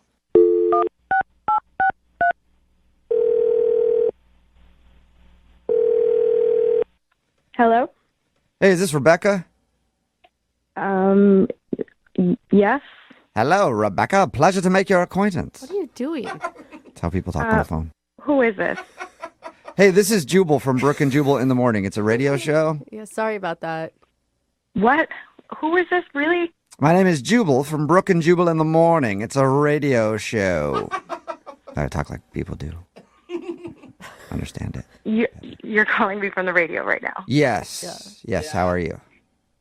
I'm You sound confused is what you sound. Yeah, could it be the accent or could it be the radio part? Who knows? What is this about? Well, we do a segment on our show. It's called the Second Date Update. And you went out with a dude named Robert a little while ago. Yeah? Okay. Yeah. And Robert emailed us because he told us all about your date. And he also told us that you aren't calling him back or returning any of his text messages. And he was wondering why. This is the weirdest thing that's ever happened to me. What? This is for real? It is, unless you haven't gone out with a guy named Robert. No, I did. I did. So, yeah, is there a particular reason you don't want to see Robert again? You know, I just don't think that Robert and I will work out in the end. That's all. He doesn't see that at all. Okay. Can you give us any information to give to him? I mean, that's why we do these, is so people can figure out what they're doing wrong in dating. And Robert really wants to know, especially when he said that you kissed him in the middle of the date. Oh, yeah, okay. Wow. So he. Yeah, wow. he told us. Yeah, he did tell us that. Whoa. Either you liked him or you really liked the popcorn that you traded the kiss for. Oh my! Are you kidding me? Right? No. This is. I thought it was Oh boy. Yeah, if somebody kisses me in the middle of a date, I usually think the date is going well. Yeah. But it sounds like, you know. Well, it was going well then. Okay. So when did it change? Well, okay, so I don't know if he told you, but we went out to dinner afterwards, after this game. And this thing happened at dinner, and it was just weird and awkward, and it was kind of a big deal. And I honestly, I can't get it out of my head. And it's that big, and It's that big. It's that big. It's so big. It's you guys, she's not And talking you found that about out at dinner? The 6-year-old was at dinner with them. What are you talking about? Well, I hope that didn't happen then. Oh my God, Rebecca. Am I right? I'm Am I reading into what you're saying, right, Rebecca? She means the situation. It was the situation. Oh, okay. What did Can you tell us what happened? Thank God. He's really curious. Okay. We finished eating dinner, and his son asked for some ice cream, and his kid is 6. And so Robert tells him, no, he can't have ice cream. Yeah. Then he literally said, well, your team lost, and ice cream is for winners. Ice cream is for winners. Wow. What was the kid's Damn. response? He just he looked so sad and defeated. Like he had already lost his game. Like it was their, they're 6. They couldn't reach the basket. Like nobody scored. It was the worst. Right? It was one basket was the winning. And and he just looked so sad and just heartbroken. Like it was just this simple little request after dinner, and it was just so harsh, and it was heartbreaking. I have my own kid, and I would never, it broke my heart. I just thought, what a jerk. Well, think about that the next time they lose a game then. I know you guys are joking mean, but growing up, my dad was my softball coach forever, and when we were in elementary school, we only got ice cream when we won. Not my parents. You always got ice cream. But that was like understood going into it. Like if we win, we get ice cream. If we don't, we go home. Oh, wow. I mean, that's harsh for a kid, I think. I just think, like, it's ice cream. It's not like, what are we teaching? I want to teach my kids that there's more than just, like, what the final score is in a basketball game. That's Well, did like, you ask him what his, like, philosophy was with the no ice cream thing? No, I didn't. But, I mean, his son was right there, and he just looked so sad. And, I mean, I didn't want to make a thing of it in front of his kid. Right, because that's get into a whole big conversation. Yeah. She's like, I'll buy him some ice cream. Yeah. And we were done then. I mean, dinner was over. I just wanted to leave then. Yeah. Okay. But it seems like you could at least have told him, like, hey, our parenting theories don't match up. They don't. Our parenting skills are very different, but I just didn't want to make a thing of it in front of his son. Well, he is on the phone listening right now and wants to talk to you. He's where? I don't know. I'm somewhere, but he's on the phone. Like, I don't know where he's physically sitting, if that was your question, but he is on the other line and wants to talk to you. I hope you're joking. Hi, Rebecca. Nope, not joking. That's Robert. Oh. I mean, if you had a problem, like, this is the problem, you should have told me about it. You should have brought it up to me. I mean, my son knows the rules at home. You know, when you win, you get ice cream. You don't win, nothing. Well, I think it was pretty clear if you were listening to my whole call that I feel differently about winning versus losing and rewards and something as simple as ice cream. You did see your son's face, right? You broke his heart. It was the saddest thing to see his face like that. He's 6 years old. He wasn't running hard enough. He could have run faster. They lost. I mean, you know, I have to be tough on my son. You know, I'm trying to prepare my son for adulthood. You know, you have to work hard. You have to win. Yeah, when he's the next like CEO of some major company and he writes a book called "Ice Cream is for Winners," you'll see. Robert, I mean, what is the purpose of doing the ice cream only for winning? Give him motivation so he can work harder. You know, I teach him to play hard, to be a winner, to give it his all, not to half it on the basketball court. Whoa. I mean, if you have a different parenting style, I mean, that's probably quite obvious in the way that you were brought up, in the way you're raising your kid, maybe. I don't know. So you're judging me right now? That's what's happening. You're judging me because I would give my kid ice cream in this situation. Absolutely. Whoa. I believe that ice cream is for winners. I believe that wholeheartedly. Okay. And if you don't agree with that, then maybe you're the one that's not being a good parent. Whoa! Dude, shots fired. I mean, all I can say is that this basketball was more than half the size of your child. You think he needs to run faster? He's 6 years old. Yeah. I mean, I don't know. I don't understand this like food for winning thing. I mean, you brought me some plain dry popcorn. You didn't put butter or salt on this popcorn, and I still gave you a kiss. So how about that, Robert? I'll tell you why you gave me a kiss. It's because I'm a winner, Rebecca. Oh, my God. Rebecca, I am so sorry for defending this guy for moments before we actually talk to him. Yeah, if you have to identify yourself as a winner, that is the most loser thing you could possibly say. Yeah, that is truth. Well, in that case, would you like to go on a second date with Robert, Rebecca? We will pay for Oh, it. my God. No. No. You sure you don't want to think about it some more? Definitely still no. He's a Even winner. more no than it was that first night. Dude, and Robert, lighten up on your 6-year-old, man. That's intense. My son is going to thank me in about 20 years from now when he's making 7-figure salary, thanking that his dear old dad pushed him harder on the basketball court to run that little bit more than the other kids. You know, you have to be tough in this world. And if you guys there in the recording studio don't agree with that, then I sincerely suggest you look at your own lives and how you were brought up and how you're raising your own children. Oh my God. Whoa. Yeah. I'm sure he's going to be thanking you, or his therapist is, for all the money he's going to have to pay. And Rebecca, I see the future, and it will be your child washing my son's car. Dude, rude. Dude. You're crazy. You're like a crazy human. Like, of course you are. You called the radio to try to deal with this. You couldn't even read my social signs on the ride home that you were treating your kid like he is a CEO. He's 6. It was a big deal. He got his shorts to stay up for the whole game. Like, come on. Good point. I don't really have anything else to say. I think I said it all. Yeah, I think we are. Rebecca said she doesn't want to go out with you again, so you do not get a second date, Robert. Loser. You say loser, I say winner. And all you guys can go to hell. All right. Well, you don't get a second date, so I'm guessing no ice cream after this whole phone call for you, Robert. But keep winning. Brooke and Jubal in the morning. Lots of texts in at 78592 saying, he's right. Ice cream is for winners. These stupid millennials and their participation trophies. God, Talking about today's fired up. second date update. Yeah, they are very fired up on the text message board. It's also very very split. A lot of different parenting techniques out there. Definitely. If you missed the second date update, this dude Robert wanted to call Rebecca.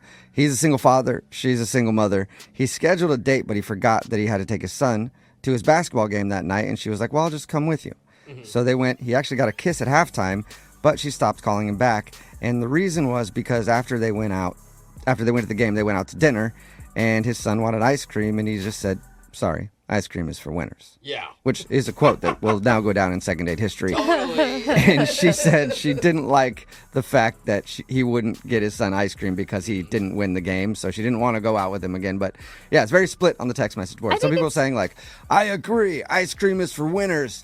Yeah. And if getting everybody ice cream is what creates snowflakes these days, run to your safe space. And then other people like, everybody should get ice cream. I was with him. You could say no to your kid for ice cream. That's no big deal. But then he started attacking her parenting style and calling her a bad mom. I'm like, okay, You're the jerk at the sideline of the kids' game who's yelling at the coach and is way too aggressive yourself. And then he attacked all of us and how our parents were. And I'm like, dude, my dad tried to fight refs at every single game. Yeah. And look how I turned out. We should be friends. I actually almost broke a guy's nose at a game once because I was angry at my dad yelling at me, so I hit the guy in the face so I could get kicked out of the game so I didn't have to hear it anremore. Look that's not a snowflake. That's just real solid parenting. Look at where I went to. Very dark places in my life. Remember, if you want to do a second date update, all you have to do is email the show. We will call the person who didn't call you back. Moving 92.5.